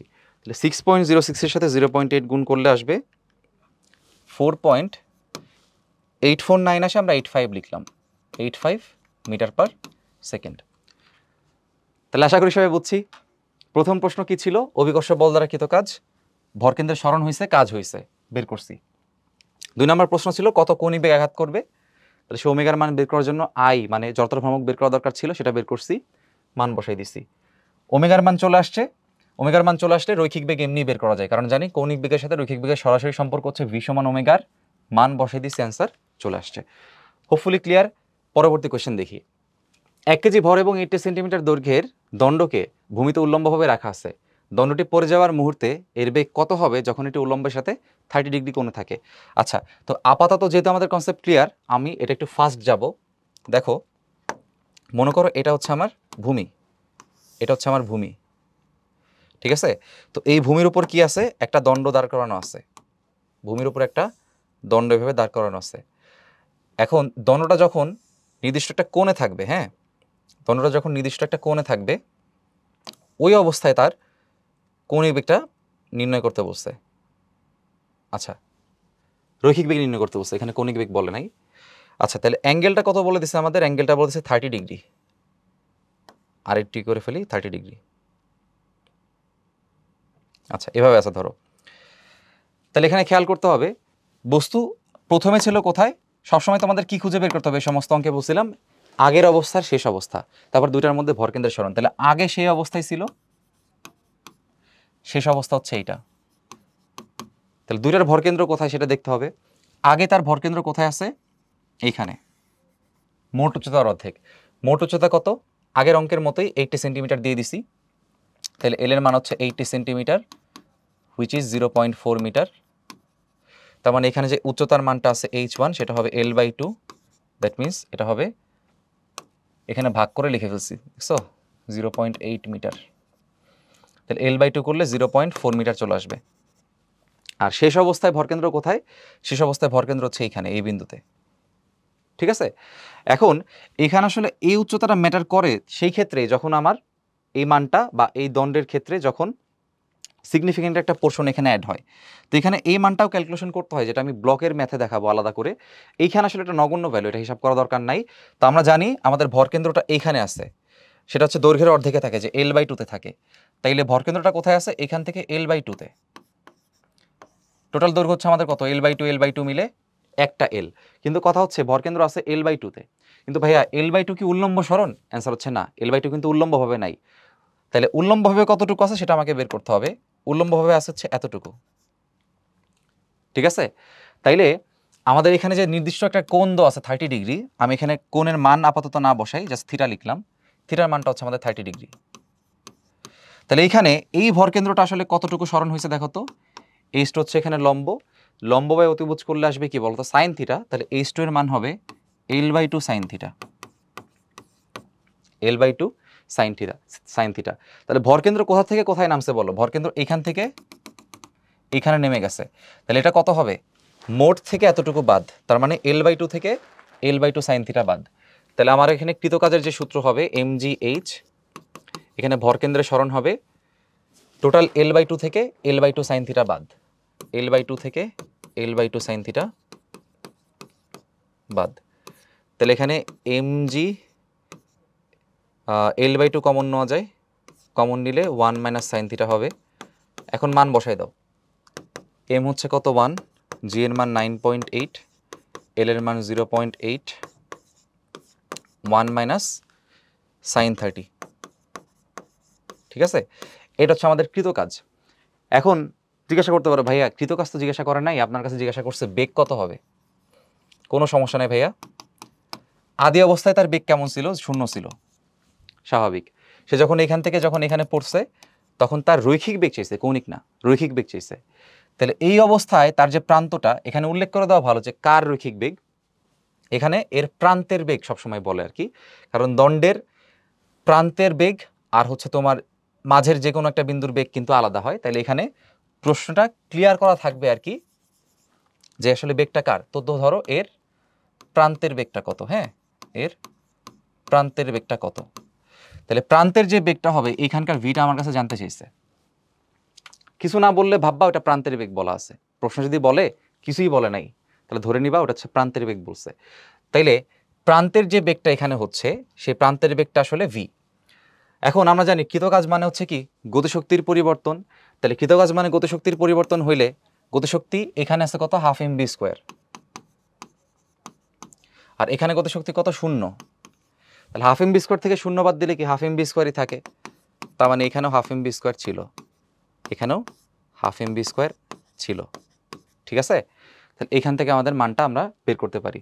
তো একটা কাজ করতে পারি, এখানে আমরা হচ্ছে যে এখানকার 2 আর এখানকার 2টা বাদ দিতে পারি, আর এখানে m এর মানটা আসলে কত? 1। তাহলে আলটিমেটলি আমাদের v এর মানটা কত হবে? v এর মানটা হবে টোটাল মানের রুট, তার মানে √1 into 9.8 into 0.8, 1 minus sine 30। Sine 30 হচ্ছে হাফ, এক থেকে হাফ বাদ দিলে হাফই থাকবে, সেটাকে আমাদের রুট করে দিলে অ্যান্সার শেষ। তো আমাদের অ্যান্সার আসবে এখানে 1.979, তো 98 লিখি, 1.98 মিটার পার সেকেন্ড। ঠিক আছে, আর যদি ধরো তোমাকে বলে যে না আমার হচ্ছে প্রান্ত থেকে নির্দিষ্ট দূরত্বের একটা বিন্দুতে তার রৈখিক বেগ কত হবে, ধরো এই বিন্দুর রৈখিক বেগ কত হবে সেটা বের করতে বলছে, তখন যেটা করতে হবে ভাইয়া, তখন কৌণিক বেগ বের করতে হবে প্রথমে। তো তখন তুমি তো কৌণিক বেগ বের ঠিকই করতে পারবা, কৌণিক বেগের যে মানটা আর কি সেটা তুমি বের করে নিবা। তো কৌণিক বেগের মান বের করার পরে ওমেগার যে মানটা সেখান থেকে কিন্তু আমরা ভি বের করতে পারি। ভি কীভাবে বের করবো? ওমেগা ইন্টু আর। আরটা কি বোঝায়? আরটা বোঝায় দূরত্ব, এই ঘূর্ণনক্ষের এই বিন্দু থেকে ওই বিন্দুটার দূরত্ব, যে বিন্দুর বেগ তুমি বের করতে চাচ্ছ, তখন সেই দূরত্বটা এখানে বসাই দিলেই ওই পার্টিকুলার বিন্দুর রৈখিক বেগের মান তোমার চলে আসবে। ঠিক আছে, তো রৈখিক বেগ বের করতে বলে কোন বিন্দু বলছে সেটা ম্যাটার করে, যেহেতু এখানে প্রান্ত বলছে তাহলে প্রান্তের দূরত্ব কত? টোটাল দৈর্ঘ্যটাই, এই জন্য আমি টোটাল দৈর্ঘ্যের রেসপেক্টে যেটা হিসাব করলে যা আসে সেটাই আসলে অ্যান্সার এখানে চলে আসছে। এবার দেখো ব্লক বা ইট দ্বারা স্তম্ভ তৈরি করা খুবই কমন একটা টাইপ। এটা দুইভাবে করা যায়। একটা হচ্ছে প্রথমে আমি তোমাদের দেখাবো কিভাবে আমরা একটার পর একটা কম্বিনেশনের মাধ্যমে হিসাব করতে পারি। তো প্রথম মেথডটা হচ্ছে কম্বিনেশনের মাধ্যমে, আর সেকেন্ড মেথডটা আমি তোমাদের দেখাবো হচ্ছে ভরকেন্দ্রের সরণ দ্বারা। তাহলে ফার্স্টে আমি চলে আসি, আমি ফার্স্টে তোমাদের ভরকেন্দ্রের সরণ এতক্ষণ পড়াইছি, ভরকেন্দ্রের সরণ দিয়ে প্রথমে তোমাদের আমি হিসাবটা শিখাই দিই। তাহলে সেই ক্ষেত্রে আমাদের কি দেখতে হবে, আমরা জানি যে কৃতকাজের জন্য আমরা কি করি, তাহলে এটা হচ্ছে আমাদের মেথড 1। আমরা এখানে প্রথম মেথডটা তোমাদের দেখাচ্ছি, এরপর তোমাদের যেটা ভালো লাগে তোমরা সেটাতে সলভ করবা। তো মেথড হচ্ছে ডব্লিউ সমান mgh। এখন এম আসলে কি বোঝায় এখানে, তুমি যখন একটার পর একটা ব্লক এভাবে একটা ব্লক রাখছো, তারপর আরেকটা ব্লক রাখছো, তারপরে আরেকটা ব্লক রাখছো বা ইট রাখছো, তো উঠাইতে উঠাইতে সেটা একটা কি হয়ে যাবে বলো তো, একটা উল্লম্ব স্তম্ভ অথবা একটা স্তূপ অথবা একটা কলাম তৈরি হয়ে যাবে। তো সেই কলামটার শেষ যে বিন্দুটা, মানে ধরে নাও যে সেই কলামটা টোটাল এতটুকু উচ্চতা হয়েছে, এতটুকু উচ্চতার যে ভর কেন্দ্রটা সেটা কিন্তু আমরা বের করতে পারবো কিভাবে, আমরা এখানে মোট উচ্চতাটা প্রথমে বের করব। হ্যাঁ, প্রথমে মোট উচ্চতা বের করব। তাহলে মোট উচ্চতা কত হবে, মোট উচ্চতা হবে ইটের সংখ্যা গুণ প্রত্যেকটা ইটের উচ্চতা। বুঝতেছো, এখানে যদি একটা ইটের উচ্চতা হয় h, অন্য কালিতে দেখাই, দেখো একটা ইটের উচ্চতা যদি h হয়, দেখো এখানে প্রশ্নে বলা আছে h, তাহলে এটাও h, এটাও h, এখানেও h, তাহলে চারটা ইটের উচ্চতা হবে হচ্ছে 4h। কিন্তু যদি ইটের সংখ্যা n হয়, যদি ইটের সংখ্যা অথবা ব্লকের সংখ্যা যদি n হয়, তাইলে n সংখ্যক ইটের মোট উচ্চতা কি হবে বলো তো, nh হবে। আশা করি বুঝছি। তাহলে এখানকার ভরকেন্দ্র কোথায় থাকবে বলো, মোট উচ্চতার অর্ধেক ধরে নাও এই বিন্দুতে। তাহলে ভরকেন্দ্র কোথায় আছে, ভরকেন্দ্র আছে এইখানে। ঠিক আছে, তাহলে এই ভরকেন্দ্রটা আসলে কত হইল, মোট উচ্চতার অর্ধেক মানে h/2। এবার খেয়াল করো প্রত্যেকটা ইট, আচ্ছা এটা হচ্ছে পরবর্তী, কারণ আমরা তো স্তূপ আগেই তৈরি করে নিয়ে, আগে তো স্তূপ ছিল না, এটা হচ্ছে পরবর্তী কেস। প্রথমে ইটগুলা কিভাবে ছিল, প্রথমে ইটগুলা ভূমিতে রাখা ছিল, তখন প্রত্যেকটা ইটের ভরকেন্দ্র ছিল এইখানে। ঠিক আছে, মাঝ ভেতরের দিকে আর কি। তো ভেতর তো আমরা দেখতে পাচ্ছি না, তো ভেতরটা সর্ট অফ হচ্ছে এইখানে আছে, এটা আশা করি বুঝতেছো। এই যে এই তল, এই তলের এই ভেতরের একটা বিন্দু আছে, ওই বিন্দুতে আসলে ভরকেন্দ্রটা এখানে এক্সিস্ট করে। তাহলে ভরকেন্দ্রের যে সরণটা বা উচ্চতাটা, সেই উচ্চতা এখান থেকে আমরা গেস করতে পারি, সেটা কত হবে, যে এতটুকু। তো প্রথমে কিন্তু প্রত্যেকটা এটি ভূমিতে রাখা, মানে প্রত্যেকটা এটার ভরকেন্দ্র আসলে h/2-তে আছে। যেহেতু মোট উচ্চতা হচ্ছে আমাদের এখানে, মোট উচ্চতা হচ্ছে আমাদের এখানে h, তাহলে প্রত্যেকটা এটার ভরকেন্দ্র আগে কোথায় ছিল, আগে ছিল h/2-তে, আর পরে কোথায় চলে আসছে, ক্যাপিটাল h/2-তে। তাহলে ভরকেন্দ্রের সরণ কি হবে বলো, ভরকেন্দ্রের সরণ হবে mg capital h/2 minus h/2। এটা থেকে এটা বাদ দিয়ে দিতে হবে। ঠিক আছে, আর এখানে m এর মানটা কি বোঝাইতেছে, m এর মান বোঝায় সমস্ত এটার ভর, সবগুলো এটার ভর। তাহলে মোট ভর, আমি এখানে ক্যাপিটাল M দিয়ে রাখি, তাহলে তোমাদের বুঝতে সুবিধা হবে আর কি। এখানে ক্যাপিটাল M দিয়ে রাখি, আর এখানে h' দিয়ে রাখি। ঠিক আছে, তাহলে ভরকেন্দ্রের সরণ আমাদের কোনটা হয়েছে, বড় উচ্চতা থেকে ছোট উচ্চতা বাদ, মানে h2 থেকে h1 বাদ। তো এই যে h/2 মাইনাস h/2 এখানে বসাই দিচ্ছি আর কি। তাহলে এখন মোট যে ভরটা, একটা ইটের ভর যদি আমার স্মল m হয়, তাহলে n সংখ্যক ইটের ভর হবে mn। তাহলে মোট ভরটা এখানে আমাদের এখানে বসাই দিতে হবে। ঠিক আছে, ক্যাপিটাল M রাখি। তাহলে এখানে মোট ভরটা কত হবে বলো তো, মোট ভরটা হবে mn, একটা ইটের ভরের সাথে ইটের সংখ্যার গুণফল। তো এইভাবে করে স্তম্ভ তৈরি করার জন্য কৃতকাজ বের করা সম্ভব। তাহলে ইটের মোট ভর বের করতে হবে g ইন্টু ইটের ভরকেন্দ্রের উল্লম্ব সরণ। ঠিক আছে, এবার আসো সেকেন্ড ক্রাইটেরিয়া, এটা আমরা কম্বিনেশনের মাধ্যমে দেখাবো। তো কম্বিনেশন করে কিভাবে সলভ করা যায় দেখো, এখানে প্রত্যেকটা ইট আগে ভূমিতে রাখা ছিল, তো প্রত্যেকটা যে ইট, প্রত্যেকটা ইটের ভরকেন্দ্র ছিল হচ্ছে কোথায়, এই উচ্চতাটায়, একটু আগে যেটা বললাম সেটা হচ্ছে কত, h/2। এখন কি করা হয়েছে দেখো, এখন ইটের উপর যখন ইট রাখা হয়েছে দেখো, তো প্রথম ইট রাখতে আমার কোনো কাজ করতে হয় না, কারণ প্রথম ইট আগে থেকে ভূমিতে রাখা আছে। এখানে যে কোনো একটা ইটকে উঠায় তুমি যখন আরেকটা ইটের উপর রাখবা, তখন প্রথম ইটকে কিন্তু তুমি সরাও নাই, মানে ওর জন্য কোনো কাজ করা লাগে নাই, ওকে তুমি উপর নিচে কিন্তু সরাও নাই, এই জন্য কাজ করা লাগে নাই। তাহলে প্রথম ইটের জন্য কোনো কাজ করা লাগে না। তাইলে আমার কাজের ক্ষেত্রে প্রথম ইটের জন্য আমি চিন্তা করব একটা, দ্বিতীয় ইটের জন্য একটা চিন্তা করব, তৃতীয় ইটের জন্য একটা চিন্তা করব, এভাবে যেতে যেতে আমি n সংখ্যক ইটের জন্য চিন্তা করব।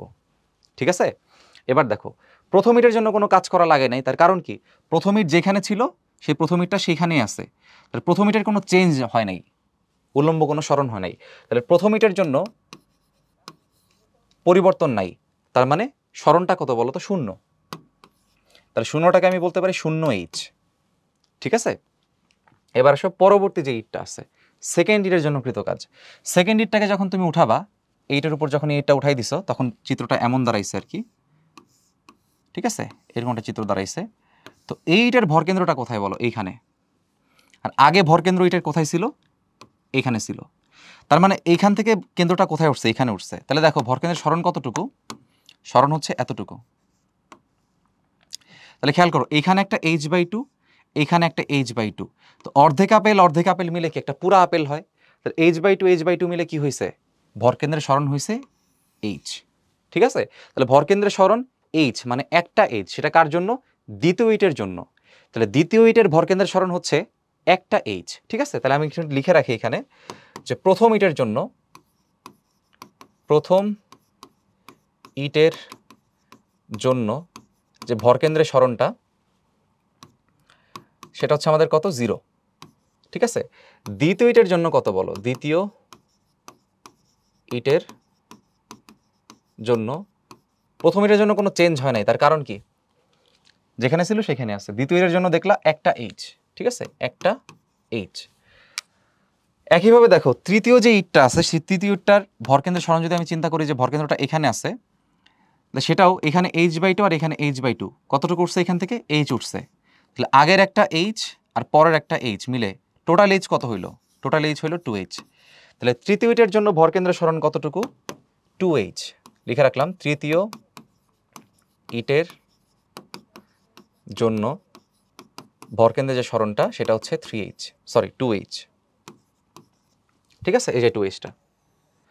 তাহলে এখন যদি আমি 1-এর জন্য পাই 0, 2-এর জন্য পাই 1, 3-এর জন্য যদি পাই 2, তাহলে বুঝতেছো যে ইটের যে সংখ্যা তার থেকে 1 কম h, যেমন 3-এর জন্য হচ্ছে 2, 2-এর জন্য হচ্ছে 1।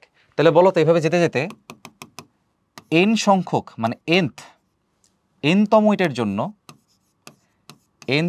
জন্য এই সরণটা কি হবে বলো তো, এটা হবে 3-এর জন্য যদি 2 হয়, n এর জন্য হবে n-1, মানে 1 কম সংখ্যক h। ঠিক আছে, তাহলে এই জিনিসটা আমরা এখানে এখন বসাবো। তাহলে 2 নাম্বার এটার জন্য mg ইন্টু 2 নাম্বার এটার জন্য একটা h, 3 নাম্বার এটার জন্য হবে mg ইন্টু 2h, একইভাবে n সংখ্যক এটার জন্য সেটা হবে mg ইন্টু n-1h, এই যে n নাম্বার এটার জন্য n-1 ইন্টু h। ঠিক আছে, তাহলে এখন দেখো এখান থেকে আমি mg h কমন নিতে পারি, কমন নিতে হবে 0 plus 1 plus 2 plus dot dot dot, শেষমেশ কত আছে, n-1 আছে। এখন নিশ্চয়ই তোমরা একটা গল্প শুনছিলা যে ওই যে ক্লাসে একজন স্টুডেন্ট ছিলেন, সেই স্টুডেন্টকে জিজ্ঞাসা করা হইলো, মানে টিচার আসতেন আর কি ক্লাসে, তো ক্লাসে এসে তিনি বিভিন্ন দিন বিভিন্ন হোমওয়ার্ক দিতেন আর কি, অথবা ক্লাস ওয়ার্ক দিতেন। তো তিনি এসে জিজ্ঞাসা করতেন যে আচ্ছা বলো তো এত থেকে এত পর্যন্ত যোগফল কত। তো একদিন উনি ক্লাসে আসলেন, এসে বললেন যে তোমরা একটা কাজ করো, খাতায় তোমরা 1 থেকে শুরু করে 1000 পর্যন্ত যোগফল কত হবে সেটা লিখে ফেলো। ঠিক আছে, অথবা ধরো বললো যে 1 থেকে 100 যোগফল আসলে কত হবে। তো এই যে 1 থেকে 100 যে যোগফলটা, এটা একজন বিজ্ঞানী তিনি ইনস্ট্যান্ট বলে দিলেন যে তার যোগফল হবে হচ্ছে 5050। তো কীভাবে বললেন, ওনাকে এভাবে জিজ্ঞাসা করা হয়েছিল যে কিভাবে তুমি বললা, তো উনি চিন্তা করছেন এইভাবে যে 1 plus 2 plus 3 plus dot dot dot, যদি এখানে 100 হয়, তাহলে ফার্স্টে উনি যেটা করছেন, ফার্স্টে উনি আরেকটু ভেঙে লিখে এটাকে প্লাস 98 প্লাস 99 প্লাস হচ্ছে 100।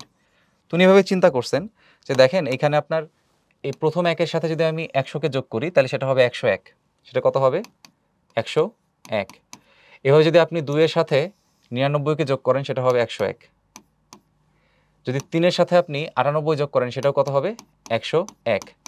এখন যে জোড়াটা আমরা এখানে করতেছি, এই জোড়াটা আসলে কতবার করতেছি বলো, 1-এর সাথে 100, 2-এর সাথে 99, তো এরকম 100-র মধ্যে যে সংখ্যাগুলো আছে এরকম কয়টা জোড়া করা সম্ভব, 50টা জোড়া করা সম্ভব। তার মানে 101 এখানে কয়টা আছে বলো তো, 50টা আছে। 101 কয়টা আছে, 50টা আছে। তো তখন এই 101-এর সাথে ওই 50টা উনি গুণ করে দিলেন, তাহলে গুণ করলে কত হয়? 101-এর সাথে 50 গুণ করলে দেখবা 5050 আসে, 5050 আসে। একটু শিওর হয়ে নিলাম আবারও, অনেকদিন আগের যেহেতু মানে জিনিসটা এই জন্য মনে পড়তেছিল না, 5050 লিখে দিলাম আর কি। এখন দেখো এটাকে সুন্দরভাবে রিপ্রেজেন্ট করা যায়, এই পার্টটাকে আমি একটু সুন্দরভাবে তোমাদের দেখাই। তাহলে এই যে 101 গুণ 50, এটাকে আমি এভাবে লিখতে পারি, দেখো 101 গুণ 100/2, ঠিক আছে। এখন যোগটা কতটুকু ছিল? 100 পর্যন্ত ছিল, তাই না? 100 পর্যন্ত ছিল, কত থেকে? 1 থেকে।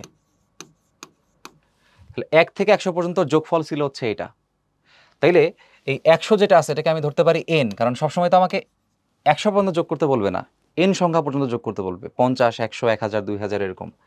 তাইলে এই 101টাকে আমি বলতে পারি n+1, আর এই 100কে বলতে পারি n/2।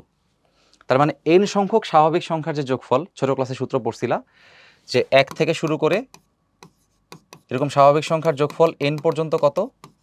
এইটা। কিন্তু খেয়াল করো আমাদের যোগফল কিন্তু এখানে n পর্যন্ত না, n-1, ঠিক আছে। যোগফল কিন্তু এখানে n পর্যন্ত করে নাই, আমাদেরকে করছে n-1 পর্যন্ত। তাহলে আমাদের যোগফল যদি n-1 পর্যন্ত হয়, 1 + 2 + 3 + ... n-1 হয়, তখন ওই n এর বদলে আমাকে চিন্তা করতে হবে n-1। তার মানে যে nটার বদলে বসাইতে হবে n-1, আর তার সাথে আগে থেকে সূত্রের +1 আছে, সূত্রের +1 আছে। আবারও এই n এর বদলে চিন্তা করতে হবে n-1 ডিভাইড বাই হচ্ছে, আচ্ছা তাহলে এবার দেখো -1 + 1 মিলে 0 হয়ে যাবে, তাহলে এটা থাকবে হচ্ছে n, এটার সাথে থাকবে হচ্ছে n-1 ডিভাইড বাই হচ্ছে 2। এটা কিভাবে লেখা যায়? nc2। n সংখ্যক জিনিস থেকে দুইটা জিনিস বাছাই করে কতভাবে কম্বিনেশন করা যায়, বিন্যাস সমাবেশের চ্যাপ্টারে তোমরা এটা পাবা। যাই হোক, কেউ যদি বিন্যাস সমাবেশ না পারো, সে এই সরাসরি সূত্র বসাতে পারো n × n-1 ডিভাইড বাই 2। তাহলে 1 থেকে n-1 এর যে যোগফল, সেটার বদলে আমি n × n-1 ডিভাইড বাই 2 বসাইতে পারি। তাহলে এটার বদলে আমি বসাইতে পারি এখন কত? n × n-1 divide by 2। আর এখানে কি আছে? mgh আছে। আর আমি বলছি এটাকে কি লেখা যায়? nc2 লেখা যায়, ঠিক আছে। এটাকে লেখা যায় nc2।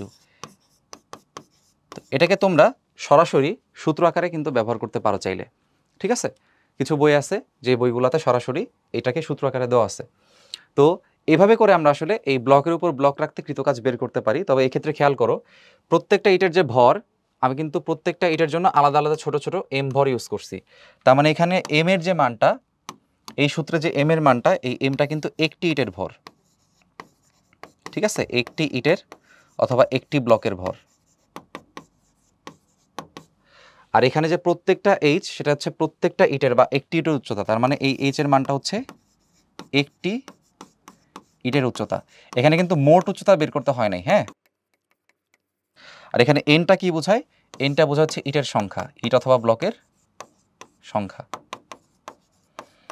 তো এই mgh × nc2 এটা তোমরা একটু মনে রাখবা, মনে রাখলে এই সমস্ত ম্যাথ তোমরা খুব অল্প সময়ে করে ফেলতে পারবা। আচ্ছা ঠিক আছে।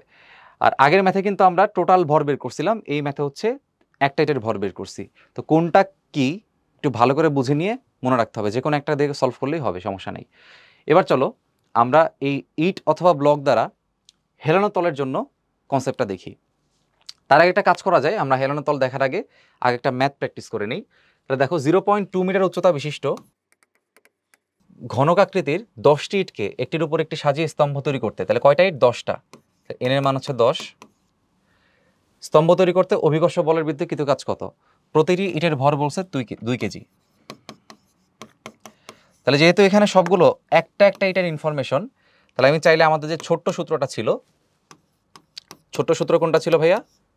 এই যে mgh × nc2, এটা ব্যবহার করতে পারি, ঠিক আছে। এই যে mgh × দেখো nc2, তাহলে এখানে m এর মান কত? 2, g এর মান 9.8, h এর মান 0.2, আর nc2 কি বোঝায়?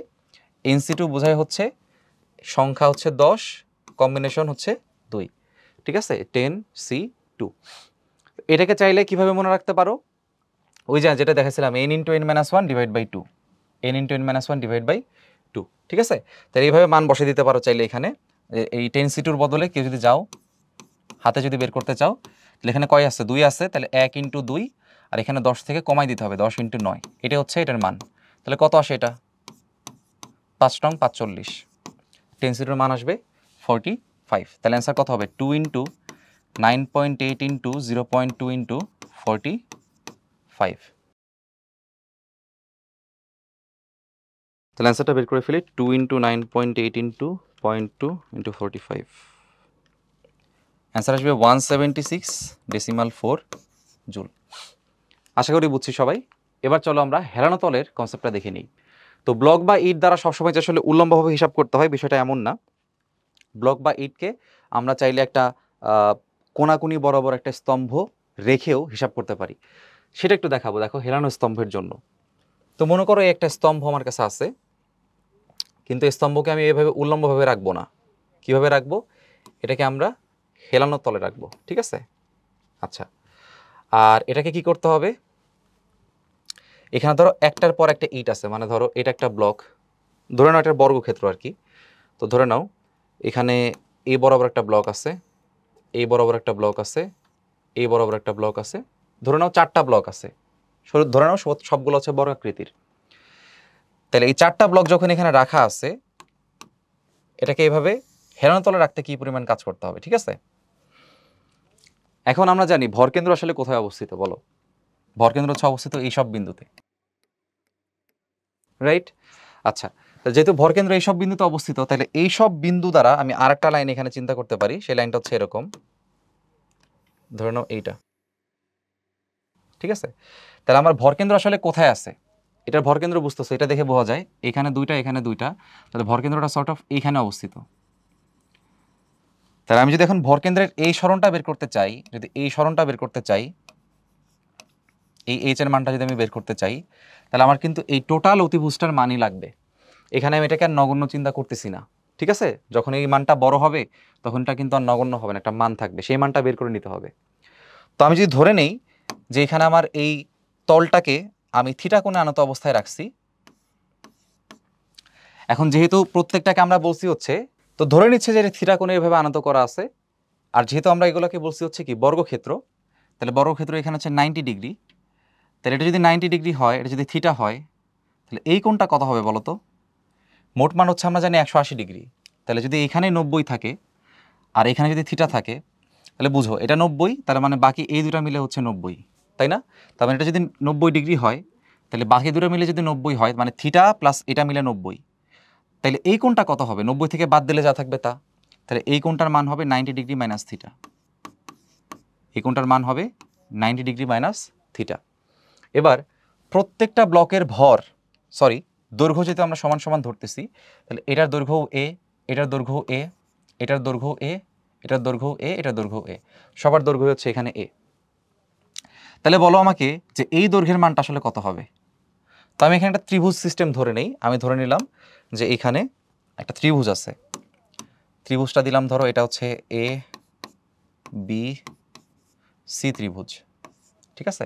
তো এখানে লিখি এবিসি ত্রিভুজে আমাদের মান লাগবে এ বি এর, টার্গেট হচ্ছে এ বি এর মান বের করা। তাহলে এবিসি ত্রিভুজে আমাদের যে কোণটা এখানে আছে দেখো, এই যে বিসিএ, কোণ বিসিএ, এই কোণ বিসি এর সাপেক্ষে আমার এবি এর মান বের করতে হবে। তাহলে এই এবিটা কি হবে? এখানে লম্ব হবে, ঠিক আছে? আর এখানে যে দেখতে পাচ্ছ এখানে 90 ডিগ্রি অ্যাঙ্গেল, তাহলে এখানে এসি হচ্ছে অতিভুজ, 90 ডিগ্রির বিপরীত বাহু হচ্ছে অতিভুজ, তাহলে এসি হচ্ছে এখানে অতিভুজ। মান বের করতে হবে এবি, কোণের বিপরীত বাহুকে বলা হয় লম্ব, তার মানে এবি হচ্ছে লম্ব, ঠিক আছে? আচ্ছা, আর এখানে দেখো এখানে বি থেকে সি যেটা আছে সেটা হচ্ছে টোটাল দৈর্ঘ্যের অর্ধেক, তাহলে বিসি হচ্ছে এখানে কত হবে? বিসি হবে হচ্ছে একটা দৈর্ঘ্যের হাফ, সেটা হবে a/2। বিসি হচ্ছে আমাদের এখানে ভূমি। এখন আমার যখন একটা আননোন মান বের করতে হয়, যেমন আমাকে বের করতে হবে এখানে হচ্ছে এবি, আননোন মান বের করার ক্ষেত্রে একটা কোণ ধরতে হয় আর তার সাথে একটা নোন ভ্যালু ধরতে হয়। নোন ভ্যালু কোনটা? বিসি। তাহলে আমার এবি হচ্ছে লম্ব, লম্বের মানটা আমাকে বের করতে হবে, বিসি এর মানটা আমরা জানি, মানে ভূমির মান জানি, তাহলে লম্ব আর ভূমির এখানে রেশিও লাগবে, লম্বর মান আমাকে বের করতে হবে। তাহলে লম্বটাকে উপরে রাখি, মানে এবিটাকে উপরে রাখি, আর যেটাকে জানি সেই বিসিটাকে নিচে রাখি। লম্ব বাই ভূমি করলে কি হবে? Tan theta. এখন ট্যান কোন থিটা হবে ভাই? ট্যান এই যে 90 ডিগ্রি মাইনাস থিটা হবে, ট্যান 90 ডিগ্রি মাইনাস থিটা হবে। ঠিক আছে, চাইলে কট থিটা লিখতে পারো, বাট এভাবে রাখো। এবার দেখো এ বি এর মানটা তাহলে কত দাঁড়াচ্ছে, এ বি এর মানটা দাঁড়াচ্ছে বিসি এর মান হচ্ছে a/2 tan 90 degree minus theta. ঠিক আছে, তাহলে এ বি এর মান কিন্তু আমরা পেয়ে গেছি। তাহলে এখানে একটা বিষয় দেখো, এ বি এর যে মানটা আমরা এখানে পাইছি সেটা যদি এখানে বসাই দিই, সেটা হচ্ছে আমাদের এখানে a/2 tan 90 degree minus theta, আর এইখান থেকে এতটুকুর যে মানটা সেটা হচ্ছে আমাদের টোটাল দৈর্ঘ্য যদি এল ধরি, তাহলে এই দৈর্ঘ্যটা হবে l/2 l/2। তাহলে খেয়াল করো আমাদের এইখান থেকে শুরু করে এই পর্যন্ত যে দৈর্ঘ্যটা, এই বিন্দুর নাম আমি দিলাম ডি, তাহলে এ থেকে শুরু করে ডি পর্যন্ত যে দূরত্বটা, এই দূরত্ব হচ্ছে এখানকার l/2 আর এখানকার a/2 tan 90 degree minus theta. তো এডি এর মানটা আমরা এখানে বের করছি। কেন বের করছি ভাইয়া? কারণ এখন আমরা সহজেই এই এইচ এর মানটা বের করে ফেলতে পারবো। এইচ এর মানটা বের করে ফেলতে পারবো। এইচ কি দেখো তো, এইচ হচ্ছে এই যে এই কোণের সাপেক্ষে, দেখো এই কোণ যেই কথা এই কোণ একই কথা, এই কোণ থিটা হইলে এই কোণ কি হবে, থিটাই হবে। ঠিক আছে, তাহলে এই কোণের সাপেক্ষে এইচটা হচ্ছে লম্ব, তাহলে লম্ব ডিভাইডেড বাই, তাহলে লম্বর মান আমার কাছে জানতে চাইছে, লম্ব লাগবে। আর অতিভুজের মানটা আমি জানি, এই যে 90 ডিগ্রি বিপরীত অতিভুজের মানটা আমি জানি। অতিভুজ কত? অতিভুজ হচ্ছে এডি। লম্ব বাই অতিভুজ হবে হচ্ছে সাইন থিটা। ঠিক আছে, সাইন থিটা। তার মানে এইচ এর মানটা এখানে কত হবে? এইচ এর মান হবে এখানে এডি সাইন থিটা। তো এডি এর মান তো আমরা এখানে বের করা শিখছি, তাই না? এডি এর মান এখানে বের করা শিখছি। তাহলে উল্লম্ব স্তম্ভ তৈরি করতে কৃতকাজের সূত্র কি হবে? সূত্র হবে W সমান mg h। এইচ এর মান কত হবে? এডি সাইন থিটা। এইচ এর মান হবে এডি সাইন থিটা। এডি সাইন থিটার মানটা আসলে কত? এডির মানটা কত? এডির মান হচ্ছে l/2 plus l/2 plus a/2 tan 90 minus থিটাকে তুমি কট থিটা লিখতে পারো, বাট আমি এখানে ইচ্ছা করে লিখতেছি না। ক্যালকুলেটার আসলে তো কট থিটা নাই, 1/, দিয়ে লিখতে হয়, অত কষ্ট করব না, এই জন্য tan 90 ডিগ্রি মাইনাস থিটা এইভাবে রাখতেছি। বাইরে আছে কি? Sine theta. একটু হয়তো বড়, বাট এই আলোচনাটা বুঝে গেলে তোমরা উল্লম্ব স্তম্ভকে হেলানো রাখলেও বা হেলায় রাখলেও কিভাবে কাজ বের করতে হয় সেটা তোমরা বের করতে পারবা। আমার এই এইচ বের করার জন্য মোট অতিভুজটা দরকার ছিল, তা আমি যদি শুধুমাত্র l/2 নেই তাহলে কিন্তু এতটুকু বাদ যায়, এজন্য এতটুকু বের করার জন্য এত কাহিনী আমরা করছি। তাহলে এ বি এর মান বের করছি প্রথমে অনুপাত করে, এ বি এর মানের সাথে l/2 যোগ করলে আমি মোট অতিভুজটা পাইছি। সেই অতিভুজের সাইন থিটা হবে হচ্ছে এই উচ্চতার মানটা, সেটা এখানে বসে দিলেই কৃতকাজ চলে আসে। আশা করি বুঝছি সবাই, হ্যাঁ? এবার চলো এই হেলানো অঙ্কটা আমরা এখানে করে ফেলি। তোমাদের বলে রাখি, এই যে প্রশ্নটা দেখতে পাচ্ছ, এই প্রশ্নের আদলে সিলেট বোর্ড 2022 একটা প্রশ্ন আসছিল। ঠিক আছে, এই প্রশ্নের আদলে সিলেট বোর্ডে একটা প্রশ্ন আসছিল। তো তার মানে অবশ্যই বুঝতেছে যে বোর্ডের প্রশ্ন আসলে এরকম আসছে, তাহলে আমাদের অবশ্যই সলভ করা শিখতে হবে। এবার আসি, প্রতিটি এত আয়তনের এত কেজি ভরের 4টি ব্লককে পরপর সাজিয়ে অনুভূমিকার সাথে 30 ডিগ্রি কোণে হেলানো স্তম্ভ তৈরি করতে কৃতকাজ কত? তাহলে দেখো 30 ডিগ্রি কোণ বসে অনুভূমিকের সাথে, ঠিক আছে। আর এই যে 4টা ব্লক বলতেছে এখানে, তাহলে প্রত্যেকটা যে এখানে ব্লক আছে, প্রত্যেকটা ব্লক কিন্তু ঘনক আকৃতির। ঠিক আছে, ব্লকগুলো ঘনক আকৃতির হয়। তাহলে যেহেতু আমাকে আয়তন বলে দিছে হচ্ছে 0.125, তাহলে আমরা জানি এটার আয়তন হচ্ছে a কিউব। তাহলে এখান থেকে কিন্তু আমরা একটা বাহুর দৈর্ঘ্যের মানটা পাবো। তাহলে কিউবিক রুট করতে হবে এখানে। তাহলে আমরা একটু কিউবিক রুট করি 0.125 এর, হুইচ ইজ 0.5। তাহলে প্রত্যেকটা ব্লকের প্রত্যেকটা বাহুর দৈর্ঘ্য হচ্ছে 0.5 করে আছে, 0.5 করে আছে। ঠিক আছে, আচ্ছা এবার খেয়াল করে দেখো, তাহলে ব্লকের এই যে দৈর্ঘ্যটা পেয়ে গেছি 0.5। তা আমাদের আগে হচ্ছে আমরা দৈর্ঘ্য কি ধরছিলাম সূত্রে? l/2 ধরছিলাম, sorry a/2 ধরছিলাম। হ্যাঁ, তাহলে এটা মনে রাখতে হবে। আচ্ছা এখন দেখো টোটাল যে ভরটা আছে আমাদের এখানে, ভরের মান বলে দিছে কত? 250 কেজি। 250 কেজি। তাহলে এখানকার যে ভরটা আমরা এখানে ইউজ করছি ভাইয়া 4টা ব্লক একসাথে যুক্ত করা সেটার ভর। এখানে m কিন্তু মোট ভর বোঝায়, এখানে m কিন্তু মোট ভর বোঝায়, ঠিক আছে। আর এখানে এই যে ক্যাপিটাল L কিন্তু মোট দৈর্ঘ্য বোঝায়, ক্যাপিটাল L এখানে কি বোঝায়, মোট দৈর্ঘ্য বোঝায়। তাহলে এখানে আমাদের মোট দৈর্ঘ্য কত হবে বলো? মোট দৈর্ঘ্য L হবে 4টা ব্লক, প্রত্যেকটা ব্লকের দৈর্ঘ্য হচ্ছে 0.5, তাহলে মোট দৈর্ঘ্য হবে 2 মিটার, মোট দৈর্ঘ্য হবে 2 মিটার, ঠিক আছে। এর মানটাও এখানে নিচে নিচে লিখে রাখি, থিটা লিখছি, সবই লিখছি, হ্যাঁ। তাহলে এবার কৃতকাজের মান কত হবে? আমি একটাকে তোমাদের ডেরিভেশন দেখাইছি, এখানে ডেরিভেশন দেখাবো না। mgh, m হচ্ছে মোট ভর, তো মোট ভর হচ্ছে 4টা ব্লক, 4 দ্বারা গুণ করলে মোট ভর আসবে আমাদের 1000 কেজি। তাহলে মোট ভর হচ্ছে আমাদের 1000, জি এর মান 9.8, এইচ এর মানটা কিভাবে বের করতে হয়? ওই যে দেখাইছিলাম, এইচ এর মানটা বের করতে হয় টোটাল যে অতিভুজটা আছে সেই অতিভুজের মানের সাইন থিটা। তো সেই টোটাল অতিভুজের মানের সাইন থিটা, সাইন কত ডিগ্রি? থিটা আছে 30 ডিগ্রি, ঠিক আছে। এখন এই অতিভুজের মানটা কিভাবে হিসাব করতে হতো? দেখো, অতিভুজের মানটা হিসাব করতে হতো হচ্ছে এইভাবে, এই যে এডির মান যেমন হিসাব করছি L/2 plus A/2 tan 90 degree minus theta. তাহলে এখানে সূত্রটা লিখি একটু প্রথমে, তারপরে মান বসাই। L/2 প্লাস হচ্ছে A/2 tan 90 degree minus theta. তাহলে 90 ডিগ্রি মাইনাস থিটা যদি হয়, আচ্ছা এখানে সূত্র লিখি প্রথমে। এখন যদি মান বসাই, দেখো 1000 ইন্টু 9.8 ইন্টু L/2, তার মানে 2/2 প্লাস হচ্ছে A/2 0.5/2 tan 90 degree minus theta, থিটার মান 30, তাহলে tan 90 থেকে থিটা বাদ দিলে tan 60 থাকবে, tan 60 মান হচ্ছে √3, tan 60 মান হচ্ছে কত? √3, সেটা বসাইছি। বাইরে sin 30 মান হচ্ছে হাফ। মানগুলো বসাই দিলে সুন্দরভাবে তোমার অ্যান্সার চলে আসবে। 1000 ইন্টু 9.8 ইন্টু 1 প্লাস, এটা হচ্ছে 1 হয়ে গেছে, যে কাটলে 1 হয়ে গেছে, 0.5 √3 ডিভাইড বাই 2, তার বাইরের যে অ্যান্সার এটাকে আবার হাফ করতে হবে। তাহলে অ্যান্সার আসবে 7021.76 এত জুল, ঠিক আছে। আশা করি বুঝতে পারছি যে ব্লককে হেলানো তলে রাখতে কৃতকাজ কেমন। এখানে ডেরিভেশন আর দেখাইনি, কারণ ডেরিভেশন যা দেখানোর এখানে দেখাই ফেলছি, একই কনসেপ্টে আমরা এই প্রশ্নটা সলভ করে ফেলছি।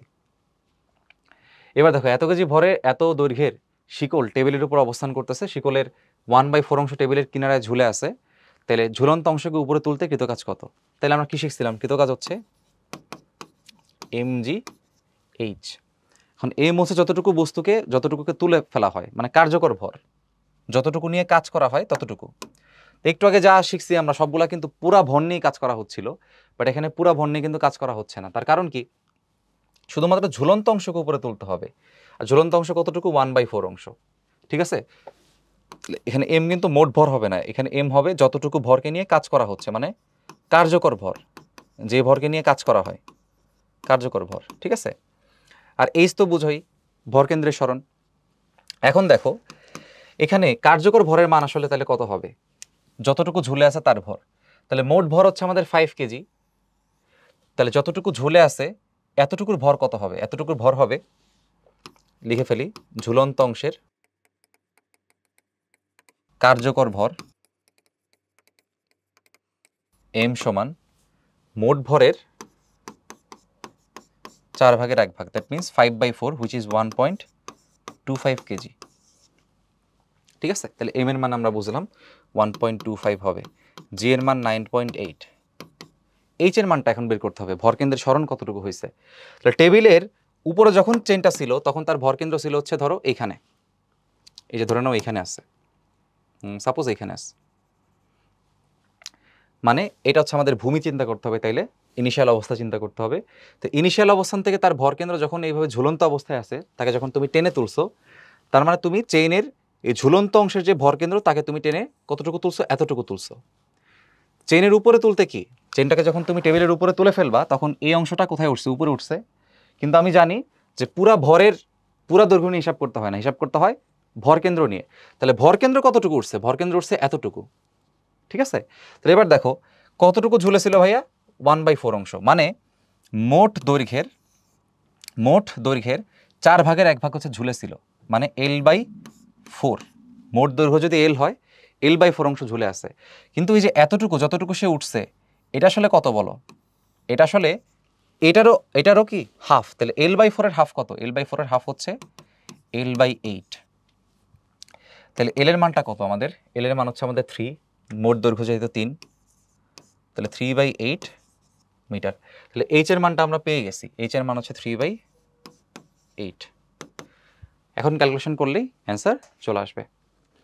তাহলে 1.25 9.8 ইন্টু 3/8 4.59 জুল।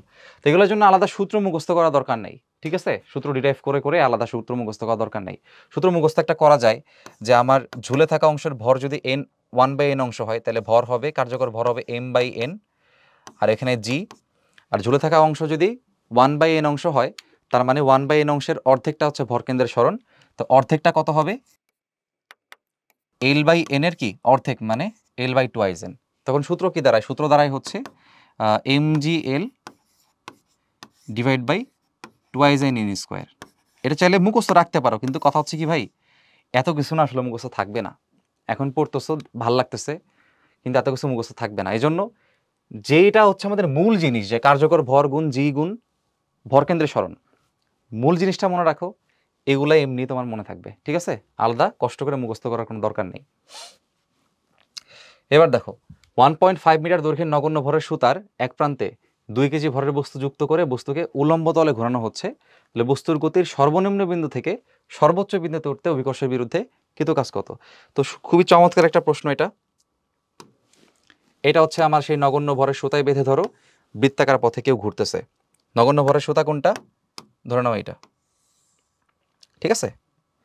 এরকম এরকম কিছু একটা আছে, আর বস্তুটা মনে করো এটা। তো এই বস্তু কি করতেছে? এভাবে বৃত্তাকার পথে এভাবে ঘুরতেছে। ওকে, তাহলে দেখো এই বস্তু, এই যে এটার যে দৈর্ঘ্যের মান যেটা 1.5 মিটার, এই দৈর্ঘ্যটাই কিন্তু এখানে ব্যাসার্ধ হিসেবে কাজ করতেছে। তার মানে এখানে ব্যাসার্ধের মানটাই কত আসলে বলো তো? ব্যাসার্ধের মানটাই 1.5 মিটার। এবার বস্তুর ভরটা এখানে আছে, হুইচ ইজ 2 কেজি। 2 কেজি হচ্ছে বস্তুর ভর। তাহলে উলম্ব তলে ঘোরানো মানে কি? যে আমরা যেমন আতশবাজি, যেভাবে আতশবাজি না কি বাজি এটার নাম আমি ঠিক শিওর না, ধরে যে এইভাবে ঘুরাইতেছি, উলম্ব তলে ঘুরতেছে। টেবিল ফ্যান যে ঘুরে, উলম্ব তলে ঘুরে, ঠিক আছে? ওইভাবে এটা ঘুরতেছে। তাহলে বস্তুর গতির সর্বনিম্ন বিন্দু থেকে সর্বোচ্চ বিন্দুতে উঠতে অভিকর্ষের বিরুদ্ধে কৃত কাজ কত? তাহলে সর্বনিম্ন বিন্দু হচ্ছে আমার এইটা, এখান থেকে বস্তুকে তুলতে হবে কোথায়? এইখানে তুলতে হবে, এটা সর্বোচ্চ বিন্দু। তাহলে এইখান থেকে এইখানে তুলতে অভিকর্ষের বিরুদ্ধে কৃত কাজ কত? তাহলে দেখো সরণ কতটুকু ভাই? অভিকর্ষের বিরুদ্ধে কৃত কাজ কি? আমার এইখান থেকে বস্তুটা কোথায় নিয়ে গেছি? এই যে এই উচ্চতায় নিয়ে গেছি, ঠিক আছে? তাহলে এখানে উল্লম্ব সরণ কতটুকু ভাইয়া? উল্লম্ব সরণ দেখতে পাচ্ছ, এটা যদি একটা ব্যাসার্ধ হয়, একটা ব্যাসার্ধ, একটা ব্যাসার্ধ, তাহলে দুটা ব্যাসার্ধ মিলে কি হবে? 2r। উল্লম্ব সরণ কতটুকু হয়েছে? 2r হয়েছে। আর অভিকর্ষ বল কোন দিক কাজ করছে? অভিকর্ষ বল নিশ্চয়ই নিচের দিকে কাজ করছে। তার বিরুদ্ধে কাজ করছি আমি করছি, বা এজেন্ট করছে, বা বাহ্যিক বল করছে। তাহলে বিরুদ্ধে কাজ করার জন্য বল প্রয়োগ করা লাগছে কোন দিকে? উপর দিকে বল প্রয়োগ করা লাগছে। তাহলে আমার সরণ হচ্ছে কোন দিক? উপরের দিক, কারণ নিচ থেকে উপরে তুলছি। বলও প্রয়োগ করছি আমি কোন দিকে? আমি বাহ্যিক বল প্রয়োগ করছি কোন দিকে? উপরের দিকে। তাহলে আমার কৃতকাজ কত হবে বলো? কৃতকাজ হবে আগের মতোই mgh। এখানে এইচ বুঝাইতেছে কি? ভরকেন্দ্রের সরণ। ভরকেন্দ্র কি বুঝায়? আগের অবস্থা থেকে শেষ অবস্থার উল্লম্ব সরণটা। তাহলে উল্লম্ব সরণ কতটুকু? তার ব্যাসের সমান, তার ব্যাসের সমান। তাহলে এখানে লিখতে পারি mg ইন্টু 2r। এবার মান বসায় দাও। m হচ্ছে কত? 2, g এর মান 9.8, 2 ইন্টু 1.5। তাহলে এখানে কত আসতেছে? 3, 6, তাহলে 6 ইন্টু 9.8,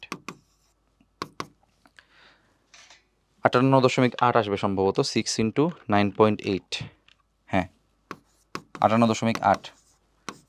এটা 9.8 ঘরের যদি নামটা মুখস্থ করতে পারো, খুব কাজে লাগবে লাইফে, সব সময় লাগে। হ্যাঁ, 9.8 ইন্টু 1 হচ্ছে 9.8, 2-এর সাথে গুণ করলে 19.6। এই নামটা মুখস্থ করবা 10 পর্যন্ত মিনিমাম, বিভিন্ন জায়গায় কাজে লাগবে, ঠিক আছে? এবার এখানে আসো, উল্লম্ব তলে ঝোলানো বস্তুর আলোচনা। তা আমরা হচ্ছে এটাকে দুইভাবে ভাগ করতে পারি, একটা হচ্ছে দোলক সংক্রান্ত আর একটা হচ্ছে এরকম দণ্ড সংক্রান্ত। ঠিক আছে, তাহলে ফার্স্টে একটা দোলকের জন্য আমরা একটু দেখে নিই। তো আমরা এখানে লিখে রাখি, এটা হচ্ছে আমাদের কোনটা, এটা হচ্ছে আমাদের ধরো একটা সরল দোলকের জন্য, সরল দোলকের জন্য। তো সরল দোলকের জন্য, বা যদি আমি সিম্পল পেন্ডুলাম বলি সেটাও হবে, মানে ফর সিম্পল পেন্ডুলাম।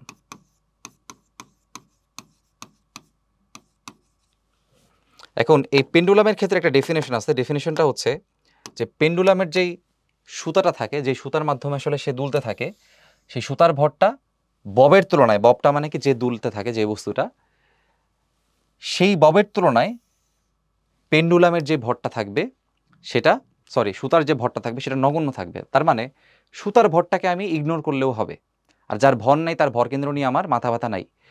তাইলে এই সুতার সাথে যে যুক্ত থাকবে, সুতার সাথে ধরো এটা বব যুক্ত আছে, ধরে নাও এখানে সেই ববটা আছে, এখানে আছে সেই ববটা আমার আছে। তাহলে সুতার সাথে যে ববটা আছে সেই ববের কিন্তু ভর আছে, ভর থাকা মানে ভর কেন্দ্র আছে। তাহলে সেই ভর কেন্দ্রটা কোথায়? এইখানে। ঠিক আছে, তাহলে ভর কেন্দ্রে সরণ যদি হিসাব করতে হয় তাহলে আমাকে দেখতে হবে ভর কেন্দ্র আগে কোথায় আছে সেটা। তাহলে ভর কেন্দ্র কোথায় আছে আমরা বের করে ফেলছি, এখানে আছে। এখন যখন এটা দুলতে দুলতে উপরের দিক চলে যাবে, ধরে নাও সে দুলতে দুলতে কোথায় চলে আসছে, ধরে নাও সে এখানে চলে আসছে। তাহলে এখানে থাকা অবস্থায় আর একটা গোলক আমরা এঁকে নিই, এখানে থাকা অবস্থায় তার উল্লম্ব সরণের জন্য যে কৃত কাজ সেটাই কিন্তু আমাদের এখানকার যে বিভব শক্তির পরিবর্তনের সমান হয়। তাহলে কথা হচ্ছে আমাদের কি হিসাব করতে হবে, কৃত কাজটা কত। তো আমরা বারবারই বলি যে আমাদের কৃত কাজ অথবা বিভব শক্তির পরিবর্তন যেটাই বলুক না কেন সেটা হচ্ছে mgh, আর এইচটা হচ্ছে আমাদের ভাইয়া উল্লম্ব সরণ। তাহলে এখান থেকে দোলক যদি এখানে উঠে যায়, দোলকটাকে কিন্তু এখানে দেখতে ছোট লাগতেছে তাই না, মনে হচ্ছে এই দোলকটা দৈর্ঘ্য একটু ছোট, এটা মনে হচ্ছে আমার কাছে। দৈর্ঘ্যটা একটু বড় করে আঁকি, হ্যাঁ এবার মোটামুটি ঠিক আছে। ওকে, তো আমরা একটু বড় করে রাখলাম এখানে। এবার দেখো, হ্যাঁ এবার দেখো তার যে ভরকেন্দ্র আছে আমি ধরলাম এখানে আছে ভরকেন্দ্রটা। তাহলে ভরকেন্দ্র কতটুকু উচ্চতায় উঠছে এখানে দেখো, যে এতটুকু উচ্চতায় উঠে গেছে।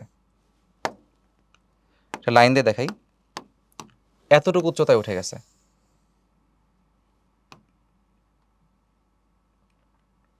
আচ্ছা, এখন দেখো আমাদের লাগবে আসলে কি এই উচ্চতাটা আসলে কত। ভরকেন্দ্র আগে ছিল এইখানে, এখন উঠছে এইখানে, তাহলে এই উল্লম্ব সরণটা আসলে কত, এটাই হচ্ছে আমাদের বের করার টার্গেট। তো যেটা থাকে এই সুতাগুলোর যে কার্যকর দৈর্ঘ্য থাকে, সেই কার্যকর দৈর্ঘ্যের যে মান সেটা হচ্ছে এই সুতার দৈর্ঘ্য এতটুকু, আর এখানকার হচ্ছে ব্যাসার্ধ। এই সুতার দৈর্ঘ্য আর ব্যাসার্ধের যোগফল হয় হচ্ছে কার্যকর দৈর্ঘ্যের মান।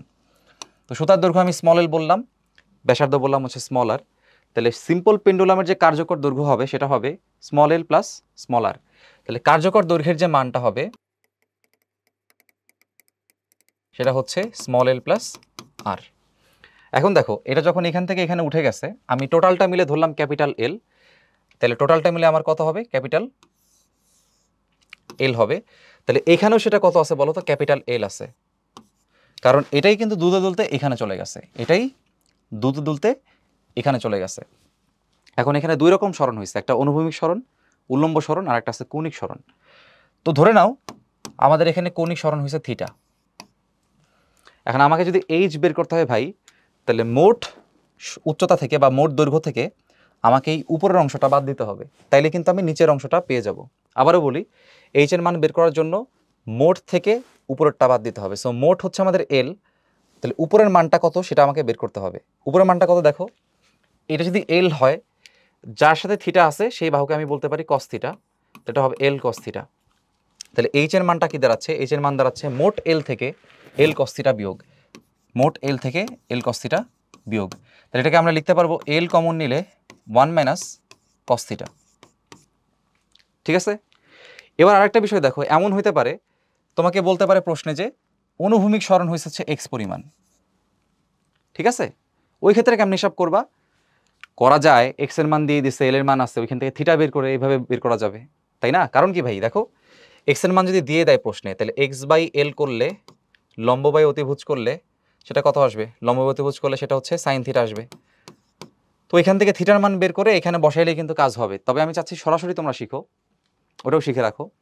এটা যদি এক্স হয়, এটা হচ্ছে অতিভুজ, তাহলে এই ভূমির মান কি হবে বলো? ভূমির মান হবে রুট ওভার, ভূমির মানটা হবে রুট ওভার এল স্কোয়ার মাইনাস এক্স স্কোয়ার, অতিভুজ স্কোয়ার মাইনাস এক্স স্কোয়ার, ঠিক আছে? তাহলে এখন মোট মান হচ্ছে এল, এল থেকে এতটুকু বাদ দিলে আমি এইচ পাবো। তাহলে এল থেকে কতটুকু বাদ দেওয়া লাগতেছে? রুট ওভার এল স্কোয়ার মাইনাস এক্স স্কোয়ার, এতটুকু বাদ দেওয়া লাগতেছে। তো এটার মাধ্যমে বের করতে পারবা, এটার মাধ্যমে বের করতে পারবা, যার জন্য যেটা সুবিধা। আর একটা সিস্টেম আছে, এখানে 1 মাইনাস কস থিটার কিন্তু একটা সুন্দর মান আছে, ত্রিকোণমিতিতে আমরা শিখছি 1 মাইনাস কস থিটার মান হচ্ছে 2 সাইন থিটা স্কোয়ার।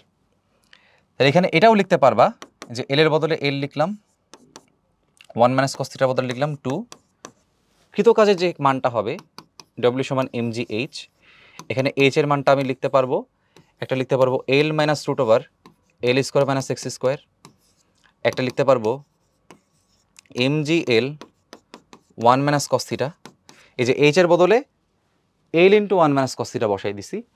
আরটা লিখতে পারবো, এই যে দেখো 12 সাইন স্কোয়ার থিটা যদি গুণ করি এম জি এর সাথে, এম জির সাথে 12 সাইন স্কোয়ার থিটা যদি গুণ করি, তাহলে সেটা হবে এম জি ইন্টু 12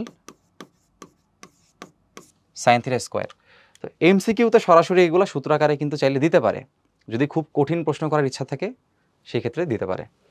আচ্ছা, সিম্পল পেন্ডুলামের জন্য কি হবে, কিভাবে আমরা কৃতকাজ বের করব? আর কৃতকাজটাই কিন্তু এখানে কি হয় বলো তো? বিভব শক্তির পরিবর্তন হয়। তো যেটাই চাক না কেন সেটা আমরা এখান থেকে বের করে দিতে পারি। তো এবার আমরা দেখব হচ্ছে যদি এরকম পেন্ডুলাম না দিয়ে, যদি একটা দণ্ড দিয়ে দেয়, যেটা পেন্ডুলাম না, জাস্ট একটা দণ্ড এভাবে দুলতেছে, ঠিক আছে? সেই ক্ষেত্রে কি হবে? তো এখানে দেখে নাও, আমি এই চিত্র দিয়ে সুন্দরভাবে বোঝানো যায়। দেখো দণ্ডটা প্রথমে ছিল কিভাবে? এইভাবে উল্লম্বভাবে ছিল। দণ্ড কি হয়েছে? এখান থেকে এভাবে ঘুরে গেছে, তো ঘুরে গেলে দণ্ডটা এখান থেকে এখানে চলে গেছে। তাহলে আমাকে সবসময় বের করতে হয় কি বলো? এই কৃতকাজ বলুক বা বিভব শক্তির পরিবর্তন বলুক, যেটাই বলুক না কেন, এটা হচ্ছে এম জি ইন্টু এইচ। এইচটা কি? উল্লম্ব সরণ, ভরকেন্দ্রের উল্লম্ব সরণ। তাহলে দেখো এম ইন্টু জি ইন্টু এইচ এর মানটা কত? দেখো আগে ভরকেন্দ্র কোথায় ছিল? এটা তো দণ্ড ভাইয়া, দণ্ডের ভরকেন্দ্র কোথায় থাকে? তার মাঝ বরাবর, এই যে মাঝ বরাবর আছে। তাইলে এখান থেকে শুরু করে যেখান থেকে সে দুলতেছিল সেখান থেকে মাঝ বরাবর এই দূরত্বটা কত হবে? এই ভরকেন্দ্রটা কোথায় আছে বলো? এই ভরকেন্দ্রটা আছে হচ্ছে এখান থেকে অর্ধেকে, দৈর্ঘ্যের অর্ধেকে। এটাকে আমি এইভাবে দেখাতে পারি যে এই দৈর্ঘ্যের অর্ধেকের মানটা হচ্ছে এতটুকু, সেই মানটা কত? L/2। আর সে যখন এখান থেকে এই অ্যাঙ্গেলে চলে আসছে, তখন এতটুকুর মান কিন্তু L/2 থাকতেছে। তার কারণ কি? এটা যখন সরে এখানে চলে আসছে, এই বিন্দুটাই এই পর্যন্ত কিন্তু এটার দৈর্ঘ্য L/2 হলে এটা দৈর্ঘ্য কি হবে? L/2 হবে। তো সেটাই ওরা এখানে লিখছে, ঠিক আছে? এবার দেখো আমার কিন্তু এই দৈর্ঘ্য নিয়ে কোনো কাজ নেই, আমাদের সবসময় উল্লম্বটা বের করতে হয়। তাহলে L/2 এর যেই পাশে থিটা আছে সেই পাশের মানটাকে আমি লিখতে পারি L/2 cos থিটা। নিশ্চয়ই মনে আছে, যেই পাশে থিটা থাকে সেটাকে লেখা যায় ওইটার cos থিটা, এটা হবে L/2 cos থিটা। তাহলে সরণ কতটুকু হইলো দেখো, এই ভরকেন্দ্রটা এখান থেকে উঠে গেছে কোথায়? এখানে উঠে গেছে। তাহলে ভরকেন্দ্রের সরণ হয়েছে এখানে, এইখান থেকে এই লাইন থেকে এই লাইন পর্যন্ত, মানে এতটুকু, ঠিক আছে? অন্য একটা কালি দিয়ে দেখাই, ভরকেন্দ্রের সরণ হয়েছে এতটুকু। তাহলে এতটুকুর মান হচ্ছে আমাদের এইচ। তাহলে এই ভরকেন্দ্রের মানটা আসলে কত হবে? এই ভরকেন্দ্রের মান হবে মোট মান থেকে, মোট মান হচ্ছে আমাদের কত? মোট মান হচ্ছে আমাদের L/2। এই যে দেখো মোটটা হচ্ছে L/2, L/2 থেকে কতটুকু বাদ দিতে হবে? উপরেরটুকু বাদ দিতে হবে। উপরেরটুকু কত? এটুকুর মান কত? L/2 cos থিটা, ঠিক আছে? L/2 cos থিটা, ওকে? তাইলে দেখো এইচ এর মান আমি কি লিখতে পারি? L/2 minus L/2 cos theta.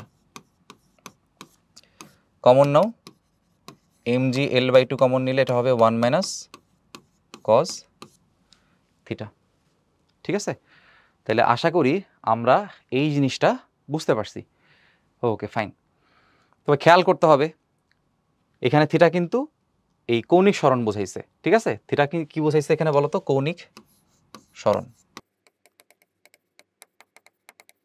আচ্ছা, বা কৌণিক ব্যবধান। আর এখানে এলটা কি বোঝায়? এলটা বোঝায় হচ্ছে এটার দৈর্ঘ্য। আচ্ছা, তাহলে চলো আমরা দু একটা প্রশ্ন সলভ করে ফেলি। 1 কেজি ভর আর 80 সেন্টিমিটার দৈর্ঘ্যের, তাহলে ভরের মান কত বলছে? 1 কেজি, দৈর্ঘ্য বলছে কত? 80 সেন্টিমিটার, তার মানে 0.8 মিটার। উল্লম্বভাবে ঝুলিয়ে উলম্বের সাথে 30 ডিগ্রি কোণে বিচ্যুত করা হলে অভিকর্ষের বিরুদ্ধে কৃত কাজ কত? তাহলে অভিকর্ষের বিরুদ্ধে যে কৃত কাজ সেটা হচ্ছে আমাদের বিভব শক্তির পরিবর্তন। তাহলে কৃত কাজটা হচ্ছে আমাদের বিভব শক্তির পরিবর্তন, এবং সেই মানটা আমরা মাত্র দেখলাম, সেটা হবে mg। এখন দেখো এটা তো সিম্পল পেন্ডুলাম না, জাস্ট এটা দৈর্ঘ্য, এভাবে একটা দৈর্ঘ্যের একটা দণ্ড ঝুলতেছে, মানে কোনটা? এই যে এই কেসটা। তাহলে সূত্রটা কি? mgl/2 1 - cos θ, mgl/2 1 - cos θ। তাহলে m আছে 1, g এর মান 9.8, l এর মান 0.8/2, 1 - cos। দেখো কত কোণে বিচ্যুত করা হয়েছে? কোণের বিচ্যুতি আর কৌণিক সরণ একই কথা, 30 ডিগ্রি, cos 30 ডিগ্রি। তাহলে ক্যালকুলেটরে যখন হিসাব করবা, যেহেতু 30 ডিগ্রি বসাইছো, ক্যালকুলেটর অবশ্যই ডিগ্রি মুড রাখতে হবে। তাহলে 1 - cos 30, তার সাথে গুণ করতে হবে হচ্ছে, ছোট করে ফেলি, এটা হচ্ছে 4.9, 0.8 এর সাথে 4.9, অ্যান্সার হবে 0.5251 জুল। ঠিক আছে, তাহলে কৃত কাজ হবে এত জুল। সূত্র কই থেকে আসছে? এই যে এখানে আসছে, একই জিনিস, খালি এখানে কি করছি? মান বসাই দিছি। ঠিক আছে, এবার দেখো সরল দোলকের ক্ষেত্রে আমাদের কিছু প্রবলেম এখানে আমরা দেখব। সরল দোলকের সুতার দৈর্ঘ্য দেওয়া আছে, যুক্ত করা ববের ব্যাসার্ধ, ভর দুটোই দেওয়া আছে। তাহলে এখানে সুতার দৈর্ঘ্য দিয়ে দিছে কত? 1 মিটার, ববের ব্যাসার্ধ দিয়ে দিছে কত? 20 সেন্টিমিটার, হুইচ ইজ 0.2 মিটার। তাহলে আমি বলছিলাম এই ক্ষেত্রে কার্যকর দৈর্ঘ্য হচ্ছে ছোট এলের সাথে ছোট আরটাকে যোগ করে দিতে হয়। তাহলে কার্যকর দৈর্ঘ্য কত হবে?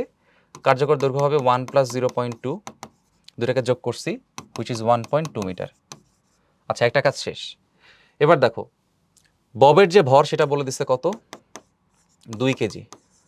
আচ্ছা, দোলকটিকে 30 ডিগ্রি কোণে টেনে তুলতে অভিকর্ষ বলের বিরুদ্ধে কৃত কাজ কত? থিটা বলে দিচ্ছে 30 ডিগ্রি। তাহলে এই তিনটা হচ্ছে আমাদের মূল ইনফরমেশন। ঠিক আছে, তাহলে আমরা জানি কৃত কাজের যে ইকুয়েশনটা, এখানে যেহেতু থিটা দিয়ে দিচ্ছে, তাহলে কোন সূত্রটা নিব? সূত্র নিব হচ্ছে mgl 1 - cos θ। এই যে দেখো কই থেকে সূত্রটা আসছে? এই যে ভাই এখান থেকে আসছে। এইচ এর মান আসছিল কি? l × 1 - cos θ। এটা আমরা সব থেকে বেশি ইউজ করি। এই যে mgl 1 - cos θ, এই সূত্রটা ব্যবহার করছি। ঠিক আছে, একটা ইউজ করলেই হয়, সমস্যা নাই যে ভাই এটা ইউজ করছে আমিও এটা ইউজ করবো, এমন কোনো কথা নাই। তোমার কাছে অন্যটা ভালো লাগতেই পারে। তো 1 - cos 30 ডিগ্রি। তাহলে চলেন দেখি কত আসছে। 9.8 × 1.2 × 2 × 1 - cos 30, cos 30, 3.15 জুল। ঠিক আছে, তাহলে সূত্র আগেই লিখছি, খালি মান বসাচ্ছি, আর কোনো কাজ নেই এখন। এখন দেখেন সরল দোলকের সুতার দৈর্ঘ্য বলে দিছে, যুক্ত করা ববের ব্যাসার্ধ, ভর, আগের মতো সমস্ত জিনিসপত্র বলছে আর কি। কিন্তু আগে বলছিল হচ্ছে তোমার 30 ডিগ্রি কৌণিক সরণ, এবার বলছে 0.3 মিটার অনুভূমিক সরণ। মানে কি ভাই? এক্স এর মান দিয়ে দিছে, বুঝছো? বলছিলাম দুটো টাইপ আছে, তাহলে এখানে এক্স এর মান দিছে 0.3 মিটার। আর আগের অঙ্কের মতোই, যেহেতু আগের অঙ্কের হুবহু কপি, খালি কি আগেরটা কোণ দিয়ে করাইছি আর এটা অনুভূমিক সরণ দিয়ে করাচ্ছি। তার কারণ কি? যাতে দুইটা টাইপ তোমার কাছে ক্লিয়ার হয়। তাহলে আগের ম্যাথের সমস্ত মান আমি ব্যবহার করতে পারবো, সমস্যা নেই, একই জিনিস। ক্যাপিটাল এল এর মান আসবে 1.2, আর ভর তো আগে থেকেই বলা আছে 2 কেজি। তাহলে এবার যে কৃত কাজের যে মানটা, আচ্ছা এই প্রশ্নে বিভব শক্তির যে পরিবর্তন আর কৃত কাজ আমি কি বলছিলাম? দুটা সমান হয়। তো বিভব শক্তির পরিবর্তনের মানও কি হবে বলো তো? এটাই হবে। এই যে দেখো বলছিলাম যে বিভব শক্তির পরিবর্তন আর কৃত কাজ এখানে কি সমান। তাহলে এখানেও প্রথমে আমি বের করি অভিকর্ষ বলের বিরুদ্ধে কৃত কাজ কত। তাহলে কৃত কাজ কি হবে? mg, আগের মতোই mg। তবে এখানে এই এইচ এর মানটা কিন্তু আর আমরা কি বসাবো না, l × 1 - cos θ বসাবো না, এই এক্স যখন স্মরণ দেওয়া থাকে তখন আমরা কি বসাইতাম, এল মাইনাস রুট ওভার এল স্কোয়ার মাইনাস এক্স স্কোয়ার। এ দেখেন কোথা থেকে লিখছি এটা দেখেন, এই যে এখানে দেখাইছিলাম এক্সের মান দেওয়া থাকলে এক্সের মানটা বের করা লাগে, ওই এক্সের মানটার রেসপেক্টে এই মানটা বের করা লাগে, করে মোট থেকে এতটুকু বাদ দিলে এইচ এর মান পাওয়া যায়। সেটা হচ্ছে কত, এই যে এটা এল ইন্টু রুট ওভার এল স্কোয়ার মাইনাস এক্স স্কোয়ার। তো এই সূত্রটা আমি হচ্ছে এখানে লিখছি, ঠিক আছে। এম এর মান কত দেখো 2, জে এর মান 9.8, এল এর মান হচ্ছে কত 1.2 minus root over 1.2 square minus 0.3 square. Calculation করলে যা আনসার আসে তাই, ঠিক আছে। 9.8 ইন্টু 2 ইন্টু তারপর হচ্ছে একটা ব্র্যাকেট দিলাম 1.2 মাইনাস এটা রুট দিলাম 1.2 স্কোয়ার মাইনাস 0.3 স্কোয়ার। ঠান্ডা মাথায় ক্যালকুলেট করতে হবে, হ্যাঁ, ভুল করা যাবে না। ওকে, অ্যান্সার আসে 0.7468 এত জুল। এটা হচ্ছে অভিকর্ষের বিরুদ্ধেকৃত কাজ। আর আমরা জানি 2 নাম্বার যে প্রশ্ন বলছি বিভব শক্তির পরিবর্তন, বিভব শক্তির পরিবর্তন হচ্ছে যে কোনো একটা সংরক্ষণশীল যে বল, ফর এক্সাম্পল অভিকর্ষ বল, সেই অভিকর্ষ বলের কাজের বিপরীত অথবা বিরুদ্ধেকৃত কাজের সমান। তার মানে বিরুদ্ধেকৃত কাজের যে মানটা, এখানে যে কাজটা আমি এখানে বের করছি এটা কিন্তু বিরুদ্ধেই বের করছি, মানে ধরো বাহ্যিক বল দ্বারা বের করছি। তো এই বাহ্যিক বল বা এজেন্টের দ্বারা যে কৃত কাজ সেটাই হচ্ছে অভিকর্ষ বলের বিরুদ্ধেকৃত কাজের সমান। আবারও বলি, অভিকর্ষ বলের বিরুদ্ধের যে কাজটা যেটা মাইনাস আসে সেটা কিন্তু বাহ্যিক বল দ্বারা কাজের জন্য ধনাত্মক। কারণ কি, অভিকর্ষ বল যদি নিচের দিকে টানে, বাহ্যিক বল কোন দিক টানছে, উপরের দিকে টানছে, তাহলে একটা কাজ আর একটা কাজের কি হবে, উল্টা হবে। এজন্য অভিকর্ষ বলের মাইনাস মানটাই হচ্ছে বাহ্যিক বলের কাজের সমান। এজন্য এখানে বিভব শক্তির পরিবর্তন কোনটা হবে, এটাই হবে 0.7468 জুল। ঠিক আছে, আশা করি বুঝছি। এবার একটা জাদুকরী অঙ্ক। জাদুকরী অঙ্কের জন্য থিওরিটাকে আমাদের একটু সুন্দর করে শিখতে হবে। খেয়াল করে দেখেন জাদুকরী অঙ্কের ডিমান্ড কোথায়। ডিমান্ড হচ্ছে দোলকটাকে 30 ডিগ্রি কোণ থেকে 45 ডিগ্রি কোণে আমাকে টেনে তুলতে হবে, ঠিক আছে। তাহলে অভিকর্ষ বলের বিরুদ্ধে কৃত কাজ কত? তাহলে ভাইয়া এখানে কয়টা অবস্থান আছে বলেন? 2টা অবস্থান আছে, ঠিক আছে, 2টা অবস্থান আছে। তাইলে এবার যে অঙ্কটা আমরা করব, এখানে আসলে আমাদের কাজে লাগবে হচ্ছে আমাদের থিওরির অ্যাপ্লিকেশন, ঠিক আছে। নির্দিষ্ট কোণ থেকে নির্দিষ্ট কোণে তুলতে থিওরির অ্যাপ্লিকেশনটা আমাদের হচ্ছে কাজে লাগবে। তো দেখেন, আমি যদি এখানে ছোট করে একটু থিওরিটা পড়াই নিই। ধরে নেন যে আপনার সুতা যেটা আছে বা যে পেন্ডুলামটা আছে, সেই পেন্ডুলামটা আগে থেকে একটা নির্দিষ্ট কোণে অবস্থান করে, বা সে এই যে সাম্যাবস্থা থেকে সে θ1 কোণে আছে। এখন এটাকে আমার নিতে হবে θ1 থেকে θ2-তে, মানে 0 থেকে বা সাম্যাবস্থা থেকে শুরু হয় নাই, θ1 থেকে কোথায় নিতে হবে, θ2-তে নিতে হবে। তো আমি ধরলাম এটা হচ্ছে আমার 1 নাম্বার পজিশন, এটা আমার 2 নাম্বার পজিশন। তাহলে এখান থেকে এখানে যদি আমি টেনে তুলতে চাই, তাহলে আমি তার উচ্চতা পরিবর্তন করতেছি, মানে অভিকর্ষের বলের বিরুদ্ধে কৃত কাজ করতেছি। তাহলে অভিকর্ষ বলের বিরুদ্ধে যে কৃত কাজটা, আমরা জানি বিভব শক্তির পরিবর্তন হচ্ছে অভিকর্ষ বলের বিরুদ্ধে কৃত কাজের সমান। আর অভিকর্ষ বলের বিরুদ্ধে যখন আমি কাজ করি, এই কাজটা আসলে কে করে? এজেন্ট করে, বাহ্যিক বল দ্বারা তাকে আস্তে আস্তে উপরে তুলি, কারণ অভিকর্ষ বলটা তাকে উপরে তোলে না, সেটা নিচের দিকে নেয়। তো অভিকর্ষ বলের বিরুদ্ধে যে কৃত কাজটা, বাহ্যিক বল দ্বারা যে কৃত কাজটা, সেটা অভিকর্ষ বলের কি বিরুদ্ধেই হয়। তাহলে বাহ্যিক বল দ্বারা যেটা, মানে এজেন্ট দ্বারা বা এক্সটার্নাল ফোর্স দ্বারা যে কৃত কাজটা, সেটা অভিকর্ষের বিরুদ্ধেই হয়। তাহলে মাইনাস তখন আর থাকবে না, তখন এটা পজিটিভ হয়ে যাবে, কারণ একটার একটার উল্টা। এখন চলে আসেন, এই যে কৃতকাজের যে কনসেপ্টটা বা বিভব শক্তির পরিবর্তনের যে কনসেপ্টটা, এখানে কয়টা বিন্দু আছে বলেন? 2টা বিন্দু আছে। কয়টা আছে? 2টা।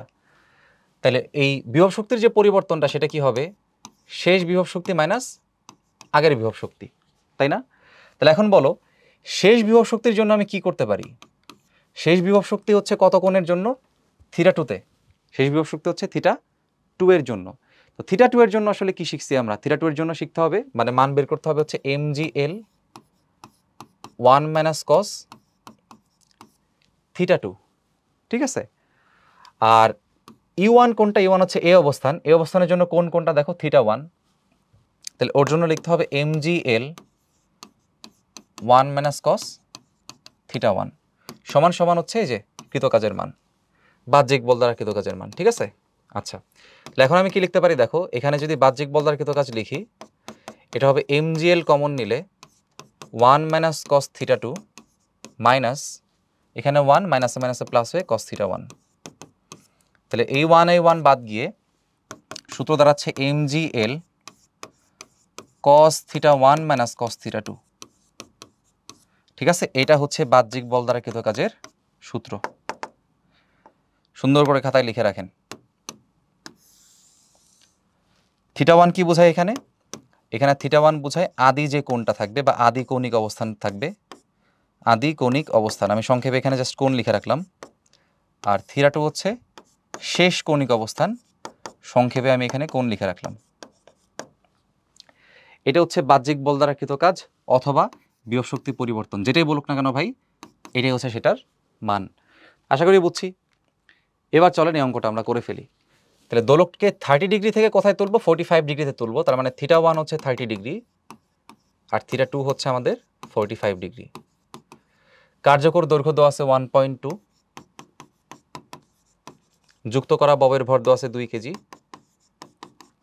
তাহলে প্রথমে বলছে অভিকর্ষ বলের বিরুদ্ধে কৃত কাজ কত। তো অভিকর্ষ বলের বিরুদ্ধে যে কৃত কাজটা সেটাই হচ্ছে বাহ্যিক বল দ্বারা কৃত কাজ। ঠিক আছে, এই বাহ্যিক বল দ্বারা কৃত কাজটাই হচ্ছে অভিকর্ষ বলের বিরুদ্ধে কৃত কাজের সমান। সেটা একটু আগে দেখলাম কত আসছে, mgl cos theta 1 minus cos theta 2। তাহলে মান বসাই দাও, 2 into 9.8 into 1.2 cos 30 minus cos 45 degree. মান বসাইলে অ্যান্সার চলে আসবে। ঠিক আছে, তাহলে 2 into 9.8 into 1.2 into cos 30 minus cos 45 degree. আমাদের অ্যান্সার আসে 3.737। তো তাহলে 3.74 রাখলাম, 3.74 জুল। 3.74 জুল হচ্ছে আমাদের এখানকার অ্যান্সার। এবার দেখো বিভব শক্তির পরিবর্তন কত। বিভব শক্তির পরিবর্তন কি? অভিকর্ষ বলের বিরুদ্ধে কৃত কাজ। ঠিক আছে, তাহলে এটা এখানে কত হচ্ছে আসলে এই মান যদি আমি এইখান থেকে এখানে বসাই দিই সেটাই হবে আসলে। তাহলে এই মানটা কত ছিল? 3.74। তাহলে এখানে বিভব শক্তির পরিবর্তনটাও 3.74 জুল। এটা হচ্ছে বিভব শক্তির পরিবর্তন। আশা করি বুঝতে পারছি। এবার দেখো এটা তো সরলদোলকের কার্যকর ভর বলা আছে, যুক্ত করা ববের ভর বলছে, দৈর্ঘ্য বলছে, দুটাই বলছে। আচ্ছা, তাহলে এল এর মান 1.2, সাইডে লিখি এল এর মান 1.2, ববের ভর 2 কেজি। দোলকটিকে 60 ডিগ্রি কোণে টেনে ছেড়ে দেওয়া হয়েছে, ভালো কথা। তাহলে থিটা সর্বোচ্চ যে মান সেটা হচ্ছে থিটা ম্যাক্স, যেটা সেটা হচ্ছে 60 ডিগ্রি। কেন থিটা ম্যাক্স বললাম? দেখেন, যদি একটা বব এখানে থাকে, এই ববটাকে যদি আমি 60 ডিগ্রি কোণে নিয়ে যাই, তারপর যদি ছেড়ে দেই, তাহলে এই ববটা কিন্তু এখান থেকে এভাবে এই 60 ডিগ্রি বিস্তার রেখেই দুলতে থাকবে। বলতে পারো যে ভাই 60 ডিগ্রি থেকে ছাড়লে আবার 60 ডিগ্রিতে কেন আসবে? কারণ কি, শক্তি ধ্বংস হয় না, আইডিয়াল কন্ডিশনে শক্তি ধ্বংস হয় না। 60 ডিগ্রি থেকে ছাড়লে তুমি এই পরিমাণ শক্তি একবার দিয়ে দিছো, ওটা ইউজ করে সে এভাবে দুলতে থাকবে। তো এই পাশে 60 টানলে সে এই পাশেও কিন্তু কি পরিমাণ আসবে বলো তো? এই পাশেও সে 60 পরিমাণেই আসবে। ঠিক আছে, এখন চলে আসো, এই জন্য থিটা ম্যাক্স লিখছি, কারণ সর্বোচ্চ এতটুকু কোণ সম্ভব। 60 থেকে বেশি হওয়া মানে তার মধ্যে শক্তি জন্ম নিছে, এটা সম্ভব না, শক্তি ধ্রুবক থাকে। ঠিক আছে, আবার 60 থেকে কম হওয়া মানে কিছুটুকু শক্তি নষ্ট হয়ে গেছে, সেটাও সম্ভব না। ঠিক আছে, তাহলে ববের গতিপথে এর বেগ নির্ণয় করো যখন ববটি সাম্যাবস্থা অতিক্রম করে। তাহলে একটা হচ্ছে সাম্যাবস্থা, সাম্যাবস্থা কোনটা? এইটা। তাহলে সাম্যাবস্থা অতিক্রমকালে তার কি লাগবে? বেগ লাগবে।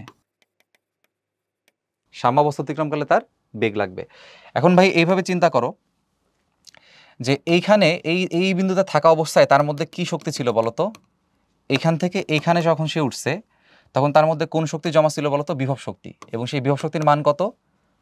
আমরা সেটা শিখছিলাম mgl 1 মাইনাস cos থিটা। এখানে হচ্ছে তার বিভব শক্তি আছে। আর এখানে সে তো থেমে গেছে, নাইলে তো সে আরও উপরে উঠতো। এখানে সে থেমে গেছে, তার মানে তার গতিশক্তি এখানে হচ্ছে 0। এটাও লিখে রাখি, গতিশক্তি হচ্ছে এখানে 0। তাহলে এখানকার মোট শক্তি আসলে কত? দুইটা মিলায় এটাই থাকবে, এটা হচ্ছে এখানকার মোট শক্তি। এই মোট শক্তিটাই যখন এই এই বিভব শক্তিটাই যখন নির্দিষ্ট উচ্চতায় আসে, সে যখন আবার এইখানে আসবে, পুরা বিভব শক্তি কিন্তু এখানে গতিশক্তিতে রূপান্তর হয়ে যাবে, কারণ শক্তি ধ্বংস হয় না। এই পুরা যতটুকু বিভব শক্তি এখানে জমা আছে এতটুকু, এই বিভব শক্তিটাই যখন আবার এখানে আসবে, তখন সেটা পুরাটাই কোন শক্তিতে রূপান্তরিত হবে? গতিশক্তিতে। এই জন্য সাম্যাবস্থায় গতিশক্তির মান কি হবে বলো তো? এইটা গতিশক্তির মান হয়ে যাবে এইটা, কারণ সাম্যাবস্থায় কোনো কি থাকে না বলো তো? বিভব শক্তি থাকে না। তার মানে আমাকে যে সাম্যাবস্থা অতিক্রম করাকালীন গতিশক্তি বের করতে বলছে, তো এই বিভব শক্তিটাই এখানে এসে কোন শক্তিতে রূপান্তরিত হবে? গতিশক্তিতে। তার মানে এই গতিশক্তির মানটাই তখন হবে এই বিভব শক্তির মানের সমান। তাহলে প্রথম অঙ্কটা করে ফেলি, আমি লিখতে পারি তাহলে ওই সাম্যাবস্থায় যে গতিশক্তিটা, সেটা এই যে বিস্তার, এই বিস্তার বিভব শক্তির সমান। তাহলে আমি আর বাংলাগুলো লিখতেছি না, বা বাংলাগুলো তোমাদের ভালোর জন্য লিখে দিই, যে সাম্যাবস্থার যে গতিশক্তিটা, সেটা বিস্তারে যে বিভব শক্তি তার সমান। তাহলে সাম্যাবস্থায় বিভব শক্তিটা হচ্ছে, গতিশক্তিটা হচ্ছে ইকে, বিস্তারে বিভব শক্তিটা হচ্ছে mgl 1 - cos θ ম্যাক্স। ঠিক আছে, ম্যাক্সিমাম ভ্যালু আর কি। আচ্ছা, এখানে এম লিখে দিলাম ছোট করে। এখন দেখো ইকে হচ্ছে হাফ mv², আর এখানে এটা কি আছে? mgl 1 - cos θ m। তাহলে এম যদি এখানে কাটে, তাহলে ভি এর মানটা চলে আসতেছে √2gl 1 - cos θ ম্যাক্স। তো এই ভ্যালুটা তোমরা চাইলে মনে রাখতে পারো, এটা কাজে লাগে আর কি, এটা চাইলে মনে রাখতে পারো, এটা অনেক কমন আর কি, বিভিন্ন বোর্ডে এটা আসে। মানগুলো বসাই দিচ্ছি, হ্যাঁ। 1 - cos 60 এখানে। আচ্ছা, আমাদের অ্যান্সার আসবে 3.43 মিটার পার সেকেন্ড। এটা এইভাবে করা যাইতো যে এখান থেকে এখানে আসলে যে কৃত কাজটা, সেটা গতিশক্তির পরিবর্তন। সো এইখান থেকে এখানে আসার মানে কৃত কাজটা হচ্ছে বিভব শক্তির পরিবর্তনের সমান, সেই পরিবর্তনটাই গতিশক্তির পরিবর্তন। তাহলে এখানে গতিশক্তি হচ্ছে 0, এখানে এসে সেটা পুরোটাই গতিশক্তি হয়েছে, মানে এখানকার যে গতিশক্তিটা সেটা আসলে এখান থেকেই আসছে। এটাই কিন্তু এখানে করছি। পরটা দেখো, ববটি যখন 30 ডিগ্রি কোণে অবস্থান করে, তখনও কিন্তু তার বেগটা নির্ণয় করতে বলছে। তাইলে আমরা আরেকটা পেজ একটু দেখাই, যে আমাদের ববটাকে আমি টেনে ছেড়ে দিছি কোথায়? 60 ডিগ্রিতে। তাহলে এই কোণটা হচ্ছে আমাদের কত? 60 ডিগ্রি। কিন্তু ওরা বলছে ববটা যখন 30 ডিগ্রিতে আসছে, তখন তার বেগটা কত? তা আমরা জানি যে এখানে তার বেগের মান হচ্ছে 0। তাহলে এখান থেকে সে যখন এখানে আসছে, তখন একটা কাজ করা লাগছে, আর আমরা পড়ছিলাম এই কাজের মান হচ্ছে বিভব শক্তির পরিবর্তনের সমান। আবার কৃত কাজটা আবার কার সমান? গতিশক্তির পরিবর্তনের সমান। তাহলে এখানে গতিশক্তি কত পরিবর্তন হয়েছে? এইখানে এসে শেষ বেগ হচ্ছে হাফ mv², আর এখানে গতিশক্তি ছিল 0। আর বিভব শক্তির পরিবর্তন কত? আমরা জানি mgl, এখানে থিটা কয়টা আছে? 2টা থিটা আছে। কয়টা থিটা? 2টা থিটা আছে। তাহলে mgl কি শিখছিলাম আমরা? 2টা থিটা থাকলে একটা থিটা থেকে আরেকটা থিটা কি দিতে হয়? বাদ দিতে হয়। এখন এখানে যেহেতু এই ভ্যালুটা আমি পজিটিভ নিয়ে নিছি, এটা কিন্তু দেখো এখান থেকে সে যখন এখানে আসছে, এটা কিন্তু কার প্রভাবে হচ্ছে? গ্র্যাভিটি অথবা মহাকর্ষের প্রভাবে হচ্ছে, কারণ মহাকর্ষ তাকে কি টান দিকে এদিকে নিয়ে আসতেছে। তাহলে এটা কিন্তু মহাকর্ষ বলের জন্য হচ্ছে। আমরা পড়ছিলাম মহাকর্ষ বলের জন্য চিন্তা করলে এটা মাইনাস হয়, তাহলে আগে একটা এখানে মাইনাস থাকবে। ঠিক আছে। আর সূত্র কি শিখছিলাম বিভব শক্তির পরিবর্তনের? mgl cos θ 1 - cos θ 2। ঠিক আছে, এই যে এখানে শিখছিলাম, দেখো mgl cos θ 1 - cos θ 2। এটা হচ্ছে এক্সটার্নাল ফোর্স, মানে বাহ্যিক বল। আর বাহ্যিক বলের যে মানটা, সেটা কিন্তু এই যে -wg এর সমান। তো ওইটাই আমি এখানে লিখছি, কিন্তু ওইটাই লিখছি -wg এর সমান। তাহলে এখান থেকে একটা থাকবে হচ্ছে আমাদের -হাফ mv², এখান থেকে আমাদের আছে হচ্ছে mgl cos θ 1 - cos θ 2। তাহলে আমাদের একটা কাজ করা লাগবে, এখানে আমাদের এখানে এমটা বাদ যাবে। তাহলে আলটিমেটলি এখান থেকে ভি এর মান দাঁড়াচ্ছে -2gl cos θ 1 - cos θ 2। ঠিক আছে, এটা রুট, মাইনাসটা ভিতরে ঢুকাই দিলে সুবিধা হয়, দেখতে সুন্দর লাগে। cos θ 2 - cos θ 1। তো এই বেগটা কোন অবস্থানে ভাই? এই বেগটা হচ্ছে এই যে আগে ছিল সে 60 ডিগ্রিতে, পরে সে আছে 30 ডিগ্রিতে। ঠিক আছে, তাইলে এই মানটা হচ্ছে কোথাকার গতিশক্তি? θ 2 এর। তাহলে এইভাবে লিখে রাখতে পারো খাতায়, যে θ 2 এর গতিশক্তির সূত্র হচ্ছে এটা 2gl cos θ 2 মাইনাস cos θ 1। এখানে θ 1 আসলে কোনটা, ম্যাক্সিমাম থিটাটা, কারণ দেখো θ 1টা কোনটা, ম্যাক্সিমাম থিটাটা, ঠিক আছে, ম্যাক্সিমাম থিটা মানে যেটাকে আমরা কৌণিক বিস্তার বলি। মান বসায় দাও এখানে, 2 × 9.8 × 1.2 cos 30 মাইনাস cos 60 ডিগ্রি কত আসে আমরা একটু দেখি। cos 30 minus cos 60 degree.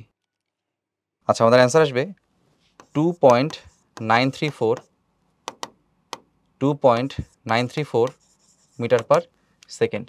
এটা হচ্ছে আমাদের সেকেন্ড কোয়েশ্চেনের অ্যান্সার, ঠিক আছে, এটা আমাদের সেকেন্ড কোয়েশ্চেনের অ্যান্সার। আশা করি বুঝতে পারছি। এখান থেকে এখানে নামছে, বিভব শক্তি পরিবর্তন হয়েছে, কিন্তু এখান থেকে এখানে নামা মানে কি, কে নামাইছে, পৃথিবী নিজেই নামাইছে, অভিকর্ষ বল নিজেই নামাইছে। এখান থেকে এখানে পৃথিবীতে নিচের দিকে টানে, এই জন্য এখানে কাজটা কার জন্য, অভিকর্ষ বলের জন্য।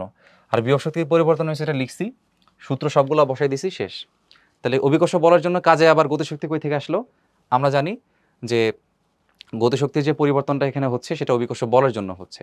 তাহলে গতিশক্তির পরিবর্তনের জন্য এখানে অভিকর্ষ বলের মান বসানো যাবে, সমস্যা নেই।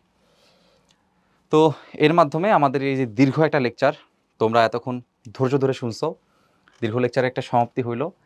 তো আশা করি যে এই ভরকেন্দ্রের স্মরণে যে কাজগুলো তোমরা আজকে শিখছো, এগুলোতে তোমার ফুল একাডেমিক জার্নি একদম ইনশাল্লাহ কমপ্লিট হয়ে যাবে। তো আশা করি উদ্ভাসের সাথে, অন্যরকম পাঠশালার সাথে এই লেকচারটা তোমরা ভালো করে বুঝতে পারছো। তোমাদের সাথে আবার পরবর্তী লেকচার কুয়া এবং চৌবাচ্চার আলোচনায় দেখা হচ্ছে। আল্লাহ হাফেজ।